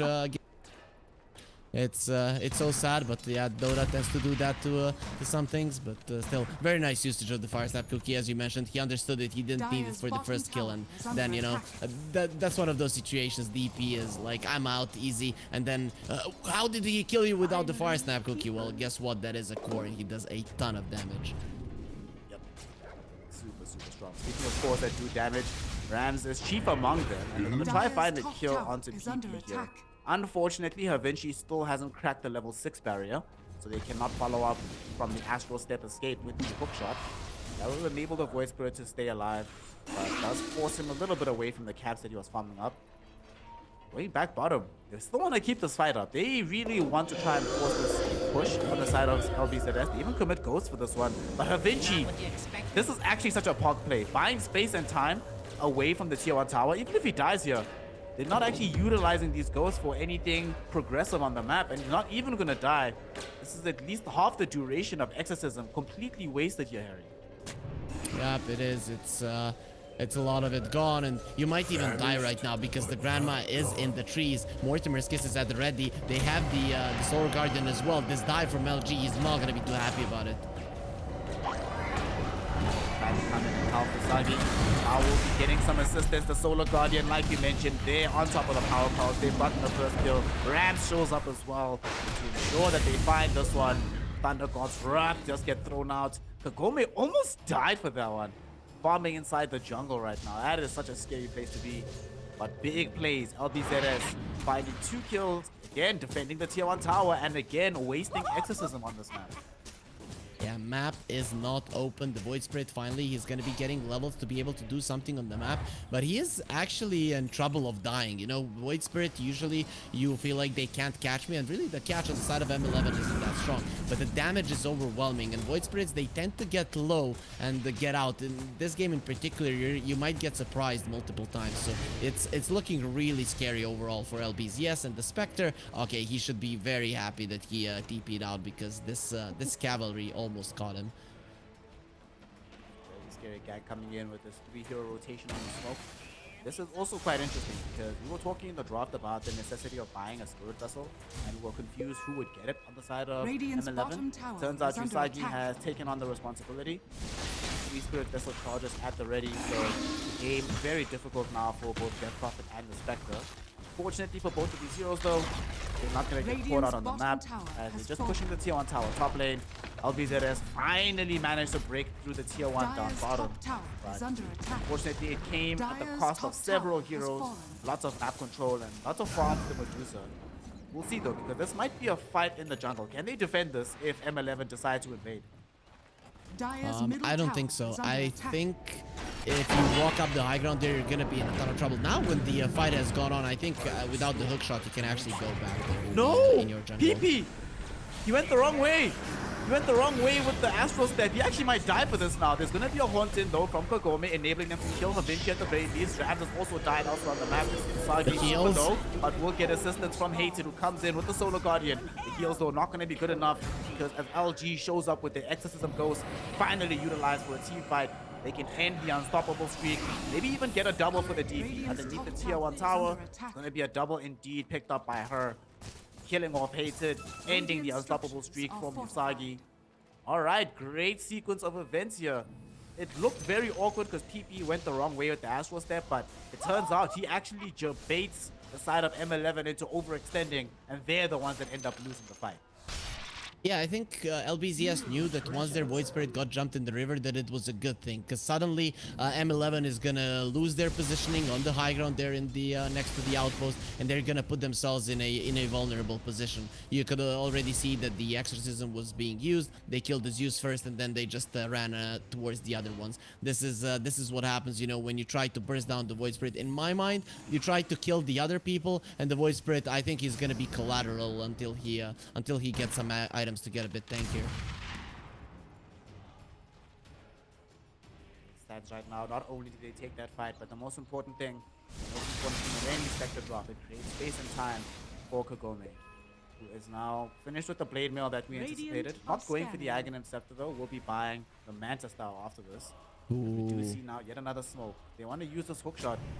I think they saw the Coddle top. They'll see him now after this blast. Okay, he's so, detachment is so dead. Sorry, mate. Somebody has to tank this gank, but game number one also was detachment tanking a lot of these ganks, and it ended up working out for them. So, you know, hashtag space created, I guess. Yeah, hashtag he's gonna need a makeup artist for that face after these two games. But now, this hook shot is actually gonna be quite nice if you can get on top of these heroes. But no one can get on top of Marcy because Ice Frog decided so. Same. Honestly, once the kids forced off on this. Oh, speaking of Kagome, Kagome, don't run down hate. Don't do it. Don't do it. The Solar Guardian. Okay. Do the right thing. Just back up. Once they get forced off, detachment should already has one available. So that's one forced off. Dagger on Kagome. Void Spirit being Void Spirit. Marcy being Marcy. Like the only viable person to jump on is Death Prophet. And do you ever really want to jump on a Death Prophet? Not really. Doesn't feel like a nice target to go on at the beginning of a fight. Yeah, doesn't. Though you have a lot of burst damage. I think in this game in particular, M11 should try to do it once, you know, because your only casualty if you try to do it is the Clockwork. I think you go for it, use all of the spells with this use, you use all of the spells with the Snapfire, and he should die. That's why I think either Fast BKB or Yules for the Death Prophet. I just don't think that the Hood is good enough. Which, you know, you kind of understood from the rant that I had in the previous game. What do you mean? All I took away from that rant was that you are a good lover. You appreciate that additional 3% over the cloak. I'm glad you actually can read between the lines, because some people definitely understood that one wrong. Vinci, that doesn't have Clockwork ultimates down bottom. I think they're still going to be able to find the Keeper of the Light though. Kagome is still just farming in the jungle. Could provide assistance, but definitely shouldn't. Just leave detachment. Like you said, the space is going to be battered and bruised after this game. But more space created. Waves are pushing in. Somebody has to spend time cleaning them out. They're slowly but surely doing it. They're actually making the space. Like, Void Spirit actually has some items now with the Sergeant Kaya. They're pushing middle with these ghosts. LG's about to finish Aghanim Scepter. Then you can start looking towards BKB. Oh my god, they might have found Rams. Rams gets jumped on, but there's so much damage from the Zeus here. Do they have enough from the Void Spirit to clean this one up? No, they do not. PP is the one that dies instead. Because the allies stream in, and Rams and Crew able to quickly burst down this Void Spirit. Beautiful hookshot coming in from Vinci to also remove the Marcy from play. LG with these ghosts in the Spirit Siphon trying to survive against Hatred, and actually will be able to make it away from the fight. Morty's kisses though say no, as the kiss of death will rain in from the heavens, bringing down the Death Prophet. There's no BKB available, so you cannot resist this damage. And because it's a core Clockwork, that was level 2 Morty's kisses. Man, that hurt in this fight. Yeah, that really is strong. I actually expected him to use the hook shot onto the Death Prophet, but he wanted the Marcy kill. The greed does pay off this time around. Obviously, we see the Clockwork die there, but I don't think he minds. As soon as he's back, he's pretty much gonna have his hook shot. And I think the main thing from that fight is the oh, Medusa. What is he doing here? The Remnant pulls her back. Greed is good, 99999. She's trying to get away. There's going to be a very strong rebound forward. Dispose holds her in position. Might be the wrong direction for the Dispose though. Here's detachment. And there's enough right click damage from this Medusa to bring down Salad. Allies are streaming in. And this Medusa is so tanky. PP doesn't have the damage to do this. Solar Guardian comes in as well now to provide the heal, and PP is the one that's in danger. PP, you Can gotta they get kill him? out, my friend. Not gonna be able to do so. Not even able to bring down the Medusa. Detachment now just ran down by the rest of the squad. And there's that Spirit Vessel again onto LG. The Spirit Siphon not doing anything right now. And Rams able to collect a double kill off the back of this. And all said and done, Medusa still alive and still healthy enough to consider just heads up farming the triangle right now. And we get an answer to my question, what is he doing there? He's baiting. That was a bait while your teammates are on the completely opposite part of the map. You're in the enemy jungle with no help whatsoever. You somehow managed to bait out the side of LBZS to go that deep, and you completely overwhelmed them. M11, you could see there, they got there so fast, even though they weren't so close with the Solar Guardian, with the Snapfire just running over. They were able to overtake that fight. And now, you know, LBZS, they are lacking in the damage department, they're lacking in the survivability department, and now they might be lacking in the carry department as well. Just the carry department, but Detachment will have his face yet again removed from his face. Oh well, that's another dead puddle. Da Vinci will at the very least die for this, but it's gonna cost PP his own life. The Spirit Vessel doing so much work, but no Rams. A bit too far forward. What? The Snapfire cookie. Oh my god. Yes, we hate these cookies because they are just too damn good. Zeus is getting away alive. with the heavenly jump. Detachment trying to chase down Zeus with the solar bind. Will finally be able to get that cleanup. Still, Rams able to walk away with the triple kill off the back of that one. LG did help out in this fight with the Ghost. However, without that buyback from Detachment, Zeus would have actually survived that fight by some miracle. Dire's top tower is under attack. That was beautiful for him. No more ghosts. So if they don't take this mid lane tower, it's gonna be an even more of a disaster. I don't think this dive works. You couldn't kill him on your side of the map. On the enemies, it's gonna be important. And I think this is classic LBZS. This is the way they like to play Dota, and this is why they usually do get punished. Yeah. Instead of utilizing the last 5 to 10 seconds of Ghost to hit on the tower, you try to chase a Medusa. They finish. Clockwork locks you down. I mean, when you're a Dirt Prophet just trying to right-click a tier 1, he's not in a good position. Big kill to get, and that's a huge kill because LG was the one that cleaned up the last team fight. So now preventing her from progressing further in this game means that a lot of that advantage you gained from the last fight is going to be denied away from you. And here we can see the Medusa baiting again, though this time around he has a Manta, he has a Scotty, and pretty much, you know, half of his mana pool is there. So I don't think LBZS do have the damage necessary to deal with him. M11, everything went their way this time around. They prevented the bottom tower from falling for a very long time. They've prevented the mid lane tower falling for a very long time now. And this now puts LBZS in a position where you're hoping this Spectre is going to be able to carry the game, but so much kiting potential for M11. And when it comes to starting the fight, well, I would favor the Clockwork over any hero on the side of LBZS. They just walk into the Roche knowing that LBZS have nothing to fight them. Not going to be able to make their way over just yet. It's going to be a bit of a struggle for them. Still, like you mentioned, the tier 1 tower still being alive in a huge problem. I don't think I've ever actually seen a Death Prophet lineup where the tier 1 survives this long. Radiant's middle Deep tower Wave will has finish it up as LBZS now smoke up, but they'll now realize that they're smoking into a Medusa. They have Vision of Rams though, who doesn't have an agent. This could be a huge pickup. They're gonna get the jump. They don't find the initiation though. Oh no! Rams is out. There's the heavenly jump with the Sergeant Kaya as well. You're in no He man's committed the land. haunt, and now here comes Da Vinci. Can't find a good power card. Zoko, he's completely out of mana. Still, Spirit Vessel charge applied towards LG. And there's the damage from Rams coming back in from the edge of the fight. LG doing his best with Ghost, but it's not gonna be good enough. 3 heroes have fallen. Detachment does at least escape away from these Morty's kisses on the high ground, trying to TP out. Rams doesn't have knowledge, will not be able to get the kill. But oh god, Rams even throwing out the tips. He knows that if Salad had connected the dispos, he's 100% dead. But because he doesn't, it's 100% LBZS losing the team fight. He gets the jump away, and if I'm not mistaken, he had a haste rune there, and he gets himself out with no issues.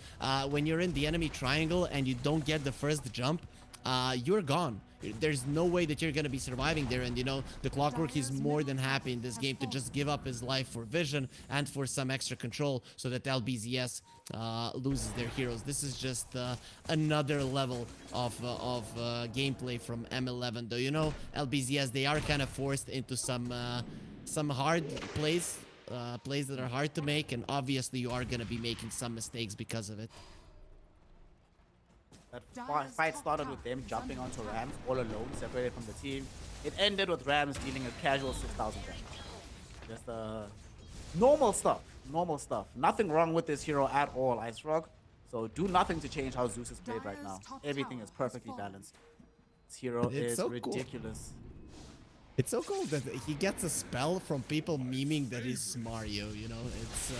It's so nice. It used to only be a taunt, and then suddenly it becomes this spell, and suddenly it becomes his strongest spell that doesn't allow anyone to kill him. So yeah, you know, probably a lot of people hating the guy who actually made the connection of the old Zeus model in Super Mario. Radiant are scanning. Shout out. Where's Merlini? I'm sure if Merlini had known that Zeus would gain a mobility spell, he would have never left Odin. Still be out here playing this game right now. Things looking dire here though. LBZS have had their mid lane pushed in, their top lane pushed in, and things are just not looking very easy for them to try and fight back.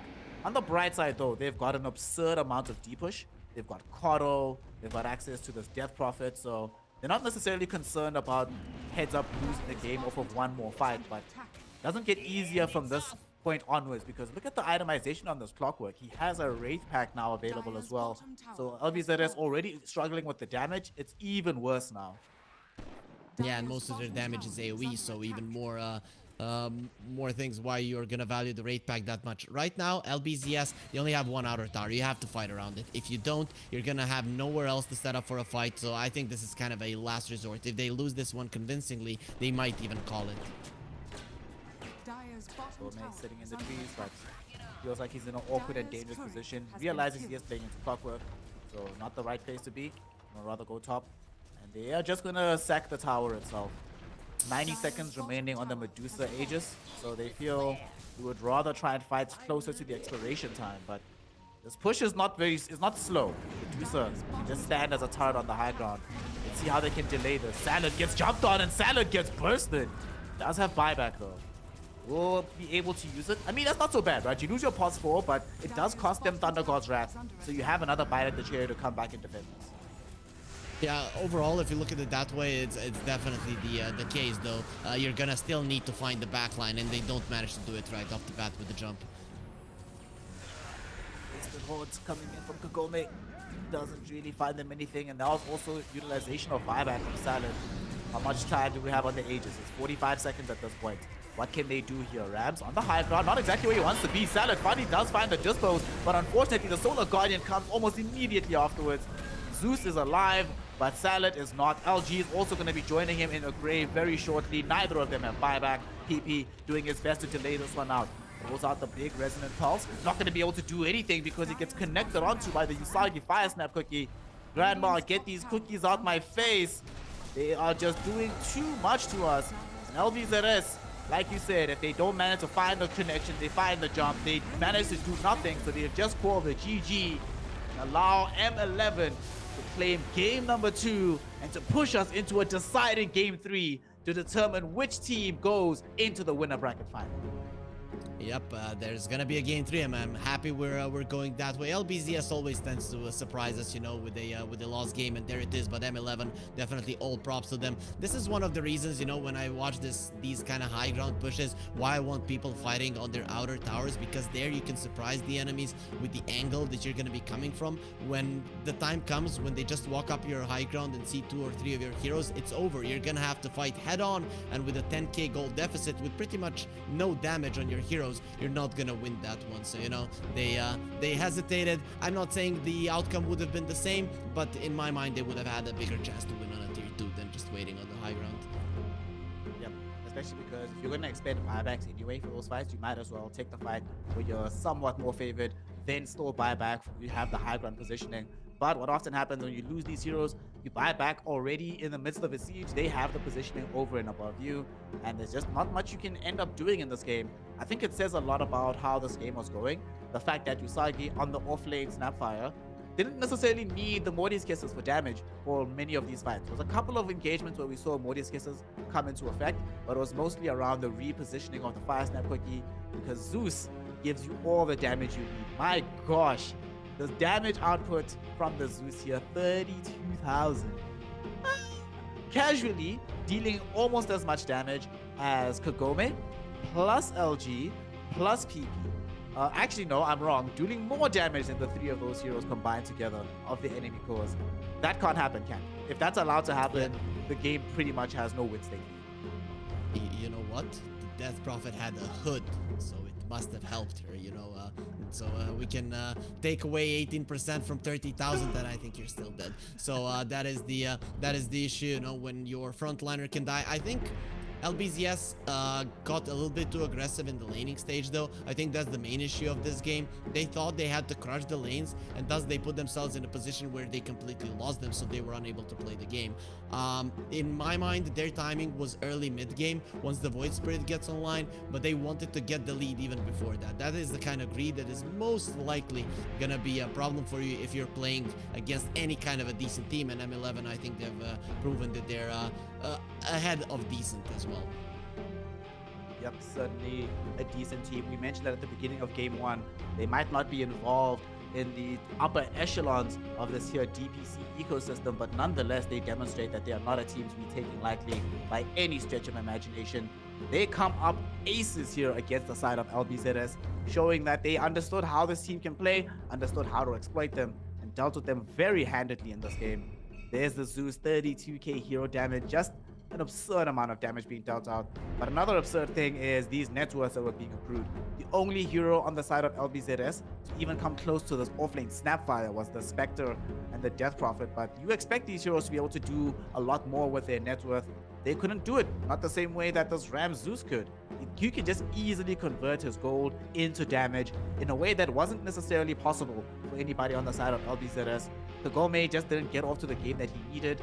Speaking of Kagome, I want to talk about his itemization a little bit, because this Spectre felt like he didn't really do anything. Went for the Blade Mail first, which made sense, into the Manta style, but lacking Aghanim Scepter, lacking BKB, they lacked the reach they needed to get to these backline targets, and Spectre, strangely enough, lacked the survivability you normally expect out of this hero. Just kept folding over and over again in these fights. I think he just didn't have the gold. You know, the Blade Mail I'm fine with. It is a farming item, but I would have liked him to be a bit more in the face. You know, that Blade Mail early on might have changed something, considering how far behind you were after the laning phase. Yeah, it was a necessary but insufficient condition, unfortunately. And at the end of the day now, LBZS find themselves in a precarious position, having to think about this game 3 a lot more carefully, because they can't just play this full gung-ho style and expect to take one over the side of M11, because M11 has demonstrated that they know what's up. They can also play this game quite well, they can draft quite well. And I think we are seeing now the fact that in game number 1, why Dawnbreaker was the priority ban of all of these teams. It was first ban material, and you know, they had first pick, so they could have decided, we could have taken Marcy and let Dawnbreaker through. They were like, have Marcy, go ahead, take her. We're gonna get this Dawnbreaker, and whew, it's too much work in this game. Where do you think the third game is gonna go with this Dawnbreaker? Is she gonna be back in the ban pool, or is she gonna be first pick yet again? I think it depends. If M11 are second pick, they're banning it 100%. If LBZS are second pick, they tend to be a bit cocky and leave it in. So it would not surprise me if we see it once more. I think on the other hand though, M11 now, when they see LBZS playing the Marcy, they're like, these guys, they tend to overextend. So maybe we give them a hero that is very likely to do so. So maybe the Marcy ban doesn't come out if LBZS do have the first pick. It'll be very interesting to see, because it does feel like most of the series, at least up until this point, has been very draft dependent. You know, things have been happening with how the teams play out the drafts, but the rationale and the nature of how these drafts play certainly has been feeding into the result we have at present. With it being 1-1, M11 have one game out. Given that they aren't participating in the DPC ecosystem, which crucially means they're not going to be participating in the TI qualifiers, this could be their last big tournament that they end up playing before the next season of Dota 2. And of course, that means that they have much more incentive to do well here, much more incentive to demonstrate that they are still a team to take seriously. Means every now and then people scout out from these lower tier tournaments to try and figure out how to improve your team. And M11 has been showing exactly what's up. So with this now, M11 need to come back for this game number 3 and demonstrate that this game was not a fluke. Erstwhile, LBZS need to demonstrate that they are a team to still take seriously, and that dropping a game here or there is just to be expected when you're experimenting at times. We will find out together what the state of affairs will be in game number 3 here in between LBZS and M11 here in the Topclan Invitational, and myself and Harry Freak will be back very shortly with some more.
There was a thing in the woods.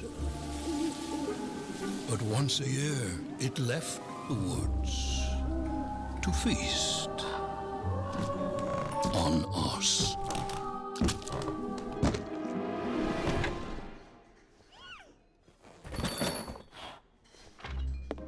Then one year, out of the woods came nothing.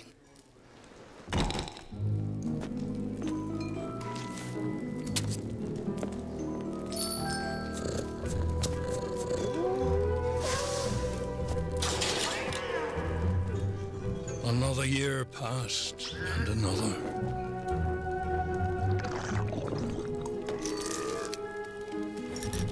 Over time, we forgot our fear. And turned our backs on the dark.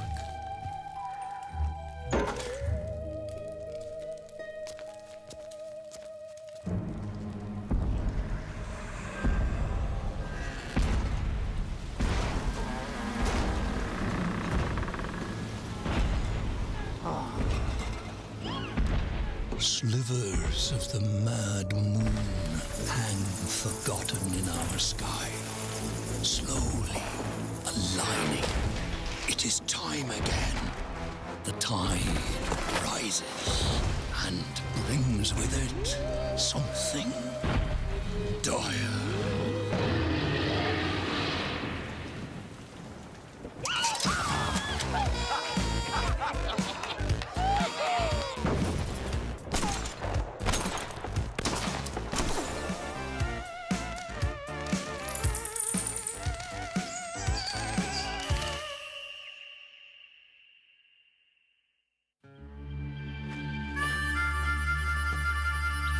let this pretty scene fool you. This world is a dangerous place. When you get to be my age, you'll see friends come and go. It's important to take care of the ones still kicking. In the heat of battle, you'd be surprised how far a little kindness might go.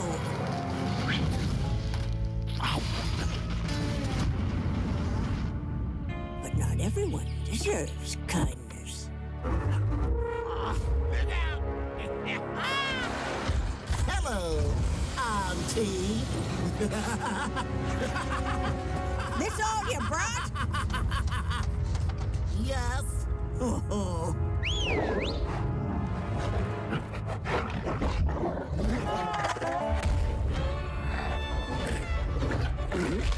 Attaboy!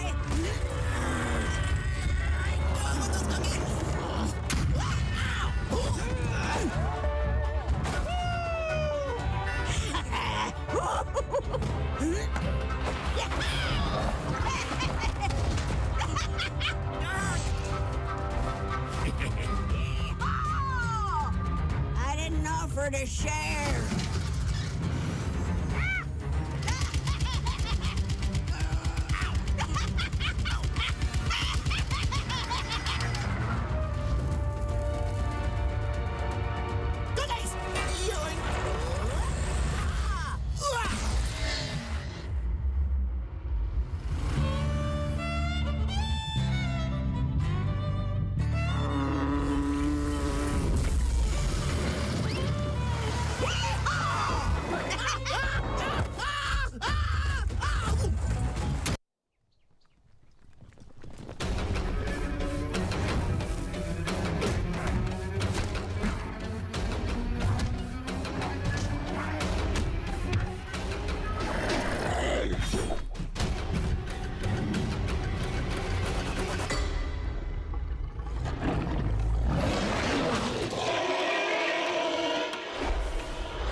Welcome one and all. Here we return to the Topclan's Invitational. We're in for game number 3 between M11 and the side of LBZS. What is on the line right now is the first slot within the winner bracket final, which means that you're only one step away from the grand finals themselves. And of course, it does behoove you to be that first team into it, because that makes your road to championship glory so much easier. Before we get into this third and deciding map, we of course have to talk about what happened in the second one, as LBZS fell prey to the M11 aggression and M11 control of the map. And here they are again to try and decide which of these teams is actually better at the end of the day. To bring you this hype will be myself, Snare, joined by Harry Freak. Good sir, we got the third game. We got the LBZS doing something weird in our series, so far so good for what the script looks like. However, last season, when we saw LBZS lift the trophy at the very end, half their games would look like this, right? One poor game in a 3-game set, but they'd come back in the third game and look very, very good. Is the script still going to be followed, or do you think M11 has what it takes to give us an upset? Oh, you mentioned script twice. Now chat is gonna be like script confirmed. Yeah, I'm thinking LBZS in these kind of scenarios, they usually take it super seriously now. They pick up strong lanes just so that they can play good Dota, or stable lanes and stronger early to mid game. I think that is probably gonna be their approach. I like that you mentioned that LBZS kind of got caught there, but they also caught themselves with the early aggression. They gave too much to M11, as we discussed already. And then I think M11's job after the first 15 minutes was kind of easy. You hook shot, you kill. You hook shot, you kill. And if your Zeus is safe, well, we saw just how much damage he can do. Radiant team Certain amount of damage. We will see if he's going to be involved in this game, as we are in for a third and decisive draft. LBZS having themselves the first pick. They ban the Alchemist and they take away the Dawnbreaker. So that's a question we had at the end of the last game. What is going to be the role of Dawnbreaker in this game? Well, Her role is to be in the dustbin because she's going to be immediately banned 10 away. seconds remaining. M11 for this third and decisive game will deny away the Enigma 5 for seconds LG. No remaining. Marcy either. However, that leaves space for them to get this Tiny on their side. Hated Tiny in game number 1, though they didn't end up winning. Certainly looked amazing and phenomenal for M11. Now, though, it'll be given away for Salad. And he looked way better on the Nyx than he did on the Marcy. You know, limited things you can do in that regard. Tiny, definitely an amazing hero for the 4 position and just generally tends to suit the playstyle that Salad goes for anyway. So what do you want to see here from M11 to try and deal with this opening Tiny? I'm not sure. There's no Enigma in the pool, so the Tiny himself isn't gonna be that much of an issue. I feel like you just don't want to get heroes that run in. That is the only thing you want to avoid when playing against the Tiny. So going for something like a Zeus does make sense. Tiny has a lot of HP even when he's a support. The Doom one is a weird one to me, but it is a China region thing. We very rarely see it in at least in Eastern Europe, but even in other regions. But in China, I've seen it being picked up so many times. In Eastern Europe, they pretty much pick it only when they have a Visage paired up with it. In this game, I imagine that the rationale of getting 5 this Doom, seconds half the remaining. time in China especially, when we see this Tiny, it's usually paired from the 4 Radiant position team with back. like Puck, Void Spirit, Anti-mage. these sort of mid heroes that create a lot of tempo on the map. And Doom is excellent generally against those type of heroes. You press R and suddenly that hero's life is ruined. And considering that you have a Zeus in this game, damage is not going to be a problem. So you just need some Dire front line team to protect back. the Zeus. Doom can do that. Doom can do a lot of lanes very, very well. However, one of the lanes that is not always super favorable for the Doom is this AM lane. But this is so risky. Fam, like, when I see Doom, I usually envision this hero in the off lane, especially in Asia. But it's not that 10 difficult to seconds shift him towards a 4 position, pick up some hero like Slaughter for the laning phase. Then 5 Anti-Mage does seconds nothing in the remaining. laning phase nor throughout the game. Talk to me about why they go for the first 2 AM here for LBZS. I would like to ask my caster not to ask such hard questions because I have no idea. The Anti-Mage, I mean, it is a good hero against the Zeus. Zeus tends to lose a lot of his mana. Zeus's, even if they're coming into the fights, even if they come with the full mana and use only 3 or 4 of their spells, they suddenly get super low. So in that regard, the Anti-Mage is always going to be nice, even if it's not a good Anti-Mage game per se. You're not farming well and stuff. A good mana void, you know, against heroes like a Zeus, Pagna, heroes like that can really be nice. We've also seen a off-lane anti-mage, not in this tournament, but overall. So I 5 think the seconds flexibility of it is maybe something that LBZS are looking at. But overall, we're gonna see from the bans. I would get rid of the Slaughter that you mentioned, especially if I'm running this anti-mage in the safe lane. Dire team ban. They take out the Monkey King. The way that they're banning, they are keeping it open whether or not they're going to be playing the safe lane anti-mage or in the off lane. Because those 2 heroes, good in different ways, but doesn't necessarily lead into one conclusion or another. So LBZ are still trying to keep it a little bit open in 10 this particular seconds way. remaining. M11 are thinking that this is safe lane AM, so they remove Warlock from play. 5 Do not give you the seconds free heal in the laning phase. Do not give you the chaotic offering and the fatal bonds combo for later. Okay, I still want to see more setup from the side of M11, but at the same time also I want them to keep this Doom pick as flexible as possible for as long as possible. So I think they go next for their 5 position and then go for their safe laner in the second phase, just to make sure that the last pick they have is still super versatile against LBZS. If that is the case, what do you want to see for the 5 position here for M11? Radiant team ban. As a 5, do they have the first pick, right? Something stable, something that is really solid right now in the game. Crystal Maiden comes to mind, Winter Wyvern comes to mind, just something stable from their side. I like the CM in particular just because she tends to 10 run at your seconds face remaining. and she's pretty good in terms of bringing people down. And also 5 LBZS would seconds want to get remaining. like a spirit hero or someone that is going to be getting on top of the Zeus, and the Crystal Maiden really does help in that regard. So I think I would switch towards that route, but also, as I said, something like a Winter Wyvern, a kind of a defensive hero like that is also somewhat nice. So yeah, definitely a meta type hero, nothing out of the ordinary. I actually really like Winter Wyvern. Both that and the Crystal Maiden have various kinds of dubs against the AM. So he wants roots are team generally back. good, ways that he has to like avoid fighting around BKB, and you can sometimes have those hilarious interactions where anti-mage presses Manta gets cursed immediately, and then he has no Dire mana. team It's pick. really funny. So let's see which way they're going for this. An M11 ban Leshrac Viper. I'm really liking Winter Wyvern in this game now because they've removed some of the hard counters against the Cold Embrace, so they can keep heroes alive for so much longer. Let's see here. For LBZS, they took out the Faceless Void. 10 All right, with those seconds 3 bans, remaining. this has to be safe lane anti-mage. There's no way I imagine you banning those 3 heroes and then 5 still run seconds AM in the remaining. off lane. That would feel, I mean, that would be a curveball in the draft, but just wouldn't fit how I've seen a lot of these teams tend to draft in these situations. For sure. Though the Monkey King does break your skull if you're an offlane anti-mage, you know. The PA is actually quite nice. So who knows? I mean, the Faceless Void is definitely an AM counter in wherever you run him. So I guess that's a must if you're playing the anti-mage. Maybe they're just trying to force out a Radiant team offlane pick. pick for M11, something like a Slaughter, as we mentioned. There's a stable support, the double Doom, something we didn't talk about. The double Zeus spells is also quite nice. And you know, the anti-mage doesn't really like playing against the Grimstroke overall, because if you're not careful, you get caught by the Soulbind. You are in a ton of trouble. 10 seconds remaining. And it's one of the few situations where just buying Manta doesn't immunize you 5 from being seconds silenced up. remaining.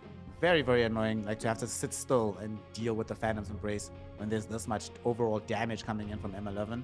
Gives them some D-push as well with that Stroke of Fate. We don't see Grimstroke as much nowadays, but the most important thing that it gives us, the double horn strat. That's what people miss all the time. It's not about double Doom, it's about double horns. Doom and Grimstroke both have them. Gotta love the aesthetic drip coming together here. Yeah, for sure. You are definitely scary, you know. No, one is a demon, the other is a guy who kind of killed his entire village, so you could call him a demon as well. And LBZS, what I think you still want a jumping hero. You are afraid team of the pick. Doom and the Grimstroke, sure. Okay, that's actually a pretty solid approach. You might not jump the enemies, but you're gonna be the one starting the fight. If the Zeus even as much pokes his nose, he's just gonna die. And if the boat comes out first, the Doom isn't that strong of a spell. I'm liking this. This is actually quite nice, 10 especially during the seconds time when the remaining. Doom doesn't have the blink. He's definitely not gonna be able to match the initiation 5 of the seconds Kunkka. remaining. I'm loving this. I've seen this before in South America with a tiny Kunkka as your tempo controller from the mid lane, who still does very well with the Tiny, because if Tiny and Kunkka are ever on the same side of the map, you are 100% dead. It's also one of these heroes that's phenomenal to play into Doom. If you happen to get off your boat before the Doom comes out, you are an awful Doom target. And as it stands right now, only one real Doom target in the anti-mage.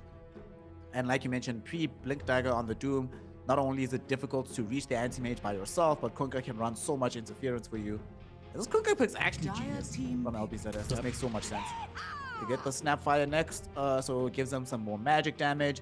From what we saw in the previous game, it can be run in the off lane as well. But the big thing here is that this is combos up very, very well with the Kunkka. Both set up with Torrent, with the Morty's Kisses follow-up, and Tiny holding you in Radiant position. team back. Heroes are going to die. And in this game, there aren't that many BKB buyers on the side of M11. But this is interesting. Look where the draft ends up shifting. Doom is going to now occupy the offlane role as they bring in this Puck to occupy the mid. Zeus going to be the 4 position now. Okay. 10 How are you seconds feeling about remaining. this? You like it? I'm not the biggest fan of the Dire Puck team versus back. the Kunkka in the lane. I guess, yeah, the Puck does deal well with the Kunkka, you cannot die, but there are heroes in this game that can be formidable to your life, the Tiny in particular, you know. Puck doesn't like playing against that hero. So I'm a bit surprised with the Puck pick. I can't say I like it. It is a good anti-mage 10 catch, seconds remaining. but on the other hand, you are gonna lose the lane to Kunkka. When you rotate, your 5 tower is gonna be seconds taking a lot of damage. It is I guess it is a hero that's gonna be running around the map a lot, and maybe you give some farm priority to the Zeus later on as well. But overall, I wouldn't say that I'm in love with the pick. Also, it means that Zeus playing support is going to be a bit delayed in his damage output that we've seen him be phenomenal at in the series so far. So we're not going to be having that major progression from him. Like you mentioned, there's several things that can kill the Puck. I suppose, for me, the big thing is that I don't see Radiant an team obvious back. big combo with the Dream Coil. Dire It's not like they're team playing back. with Snapfire or playing with Pangolier, where it's like, oh, Coil makes so much sense. Hell, even with the Tiny. If this was Puck on the side of LBZS, I would have loved it much more there. But of course, they couldn't really pick the Puck into the Doom. Kind of intriguing to me that M11 did decide to do this, but we'll see with the last pick. They still have a hero to go for the safe 10 lane, seconds so it could be remaining. the case that they have a big ace up the hole for themselves. Radiant team. LBZS want to deny them Bristleback as well as the Templar Assassin, both heroes that can take advantage of the Dream Coil and the proximity of these heroes. But what do they get for themselves? Because I presume that this Tiny Snapfire are going to be our 4 and 5 in this game. So we still need a hero for LG. His Pudge is gone, his Visage is gone, his Dire Enigma is team gone. And I can't even ask the question because he goes for the Lycan. I did not expect this. Earn your keep, your Harry Freak. Unfortunately, you have to answer another difficult question. What does Lycan do this game? His job is to push the tower and overtake the jungle. It's pretty much the same thing. Kunkka and the 10 Snapfire and the seconds Tiny are going to be remaining. running towards him. You wanted a fast tower pusher 5 with seconds LBZS remaining. because you want the map to be open as much as You may possible. now select your This is a heroes. really good response pick. The only problem I see with the Seeker is he's not going to have a lot of space to farm. The downside of the M11, this is a great lineup if you go like 30 minutes in, you dodge the anti-mage timing around minute 25, 26 when he gets his third item, and you can crush the enemies. The problem I see is Kunkka rotates to the Bloodseeker. He uses the boat. Lycan doesn't care then about the Rupture, about the puck coming in. You lose the tower. What do you do? How do you take over your... How do you get your jungle back? I don't see it. So I think a lot of emphasis from M11 needs to be put into the lane for the Bloodseeker, which he'll do fine in the beginning, but also you have to be careful of the 10 Kunkka seconds rotations. I think it's much easier for LBZS to play this lineup than it is for M11. 5 seconds remaining. Certainly makes sense. In that lane, unfortunately, when you're playing Lycan versus Enigma, this was Enigma, I would feel actually quite positive about that lane because you can't play Eidolons into the Grimstroke, but Wolves don't really care all that much, so LG should be able to get a decent laning phase. Like you mentioned, once they come in with that Kunkka rotation, what on earth do you do? However, on the other side, if they can get to a point where this Bloodseeker becomes legit unkillable, then LBZS have many, many problems to deal with under those conditions. It does require M11 to get off to a blistering start. They could do it in game number 2, but it did require LBZS to make some mistakes as well. Let us find out together what's going to be the case here. And LBZS, like you say, they have an easier time playing this out. But we have seen from M11 this series that they have a very good read on when to make their movements. So we have to be watching the support duo especially. Hated though, I'll be honest, I'm really unhappy about the fact that he's playing a Zeus. I think he's so good on these like mobile melee type of initiating heroes that can just make plays happen on the map. This game, it's only a Zeus, so relying a lot on the heavenly jump and the lightning bolts to do his impact. LBZS though, they could easily walk into the grand finals yet again off the back of this win. Obviously, they still need to go through the winner bracket final, but a lot of Dota to come.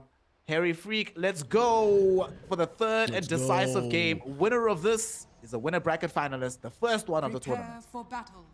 Yep, definitely the case. I'm really looking forward to seeing, first of all, if LBZS will play the game as I envision it, because the way I envision it, they can overtake the map in a way that M11 can never find an opening, and then if you're running into the Lycan, your supports are just going to be food.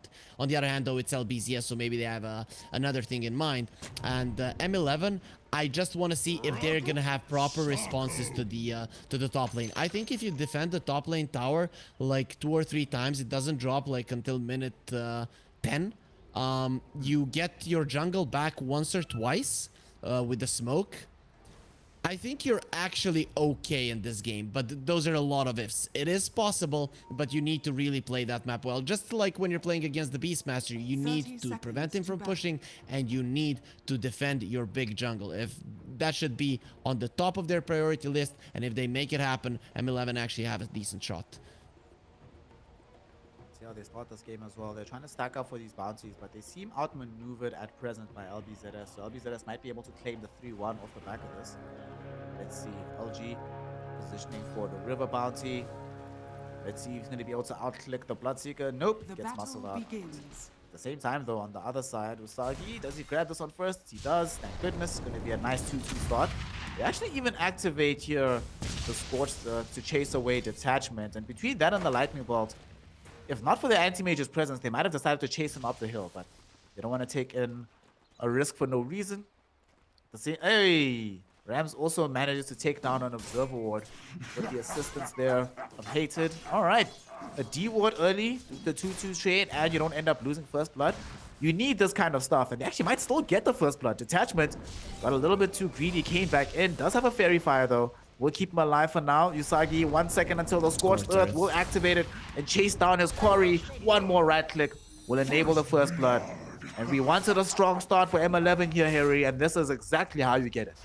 Radiant's Yeah, top for sure. tower That under is, attack. I don't think even a full wave goes towards the anti-mage. Sure, he gets 3 denies, but overall you get that first blood. You can see that the Snapfire turn there, what ended up happening is you clicking on the minimap. This is why all of those league players, they get all high and mighty like our map is on the right side naturally, and that is where it should be. Because yeah, the map on the left side, we got used to it, but it has its downside is that it is when you're Radiant, when you're running away, you can just click the map and turn around. Though I don't think in the grand scheme of things it would have changed much. He would have died anyways. Certain doom befell him. Now though, let us take a look at this mid lane. Rams versus PP in the situation. Obviously, like you mentioned, Kunkka should have a very good time in this matchup, especially as he starts to gain levels. But now it's looking okay for Rams on this puck, but it certainly doesn't stay this way. Bottom, despite that kill that happened, we still have to have Detachment doing a lot of work to protect Kagome. Anti-Mage, not always the greatest farmer, like the greatest lane contester in the world, rather, for the first couple of levels. So, need to do a very good job of protecting him. But they've done so far. He hasn't really taken too much heat from either Hated or Usagi. Not the same heat that Rams has taken anyway in this mid lane. Rams is definitely not having the nicest of times, something that does happen against the Kunkka. It's only gonna get worse. It's almost impossible to dodge the Tidebringer. He can easily bait out your phase shift. Some pucks don't even bother. They don't even get it. They understand they're never gonna be able to dodge that one, and even if you do, it's just gonna be the one, and it's not gonna make much of a difference. Ram certainly is in that coterie of pucks because he's about to crack level 4. He doesn't have any points into the phase shift. Let's see if he gets it. If he doesn't get it at 4, then he's not going to get it like for quite some time. And this is also so annoying. Kunkka's, honestly, how is this continually allowed? We don't know. But it enables Kunkka to just come back. He's fully topped up. Everything's just going aces for him in this mid lane. Bottom, Kagome is just farming as much as he can away from this Doom. I'm still kind of surprised that they decided to put Doom in the offlane role, despite knowing what the matchup would be into this anti-mage. It's one of the few matchups where anti-mage actually feels relatively decent. He knows that Doom can't actually threaten him. So they had the opportunity here to try and counter out the AM, but they decided not to take it, which is leading to him having a better than expected early laning phase. Yeah, the AM is doing a decent job. The hero tends to get crushed in some matchups and crush others. I think this one, it goes the way that he's gonna be farming as much as he wants, but overall he can't really threaten the Doom's life. So we're probably gonna be seeing both of the cores in the bottom lane getting a decent amount of farm. We haven't really spoken about this top side of the map, you know, as we see Rams falling low yet again. About to crack level 5. Did get the first point into the phase shift at level 4. So just wanted at least some degree of survivability. Bottom, Usagi is trying to undermine Detachment survivability, who has had a bit of a rough time in this series with being ran at. But it turns out Usagi is just more interested in getting these creeps. Gonna pick them up, drag them back to the tower, keep farming there. Is this a Midas game for the Doom? I always tend to believe that every game Dooms want to go for a Midas, but in my mind, I would get a BKB first. I think you need to be able to fight the top part of the map as an offlaner, this one in particular, and without the BKB, you're not going to be able to do so. So if I was him, I'd be seriously considering skipping the Midas in this game. Speaking of the usual routes of itemization, like it, doing the usual thing of getting close to the Helm of the Dominator. And then afterwards, Helm of the Overlord will be on the cards for us. Very quiet other side of the map, so we're going to be focusing more down bottom because things can actually happen here. Like Usagi needing to be careful because he could lose his life here. Nah, not enough. He did have access there to boots, able to walk away, triggers out a healing self. So he's going to be A-okay. And he's just about to crack level 4. Let's see. They actually might kill Hated. Down bottom, nice one. He's okay. Everybody's okay here. Yeah. So I guess you're happy now, Snare, right? Okay, I don't think Usagi's happy any longer. Nope. Salad came in. He shows up with the scatter blast. They get the kill. They do bring down Havinci to this bottom lane as well. Between himself and Hated, they might have enough to bring down Detachment. Havinci can't close the gap. So they will have an escape. And now Havinci might have overextended. Just took a couple of hits. Unfortunately for him, there is not going to be protection offered by the Ink Swell outside of them just walking away from him. So that's fine, but Usagi, that's a big kill for them to find. Who got the net worth gold as well? Okay, it was Detachment, thankfully. It wasn't Kagome that got that kill. Yeah, the anti-mage is one of those heroes who you want to give all of the kills to.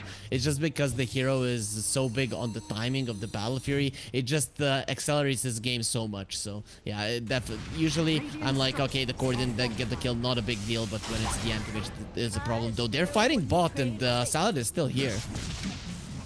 Salad has just come back into the fray, watching Detachment die, and they see that there's no mana remaining on Usagi. He does not have Scorched Earth either, but I'm not sure they actually have the damage for this. They're trying to run him down. Salad, though, preventing the escape with the body blocks. All right, they definitely have the damage. If they can hold him in position for so long that Kagome gets all those hits out. And now, not only is that a kill for the anti-mage to get that gold, this is also Doom not having the blink, the TP when he comes back to life. So he has to waddle his way back to the lane. And at the same time, LBZS able to claim the life of the Zeus down on the bottom lane as well. Okay, life is just starting to really pick up for the Radiant lineup. So Puck is coming top. This is big. I think the top lane is the most important for the map opening for LBZS, and the Lycan dying is actually a really big deal. That's if he dies at all here, Harry Freak, because he's still alive for now. LG getting some right clicks put into his way by Rams. No, it gets off the shapeshift. The bonus HP keeps him alive. And now here comes PP and Salad. They're going to go on to CJ. We have already lost the Bloodseeker. Where will the puck go? Base them out very nicely. Salad doesn't have a blink dagger, so can't quickly close the gap. But he's being scouted out by these Lycan Wolves. PP, will he be able to get off the X? It's not even necessary. Salad finds him first with the Avalanche. LG with the Wolves manages to chomp him down. That is two core heroes in the top lane. We were talking about the rotation from the puck into the Lycan lane. Unfortunately, LBZS had the same idea, and they're the ones that take the fight instead. Yeah, unfortunately, M11 didn't have the damage. Puck was only level 6. If he was level 7, the Lycan dies there also. If the Bloodseeker had this ulti, the Lycan dies and the disaster doesn't happen. But disasters have already struck. So LBZS, they get those kills. And now with the next rotation to the top, with the Helm of the Dom being finished, LG will get that tower. Sure, now you'll kill him. But now it's a little bit too late. Got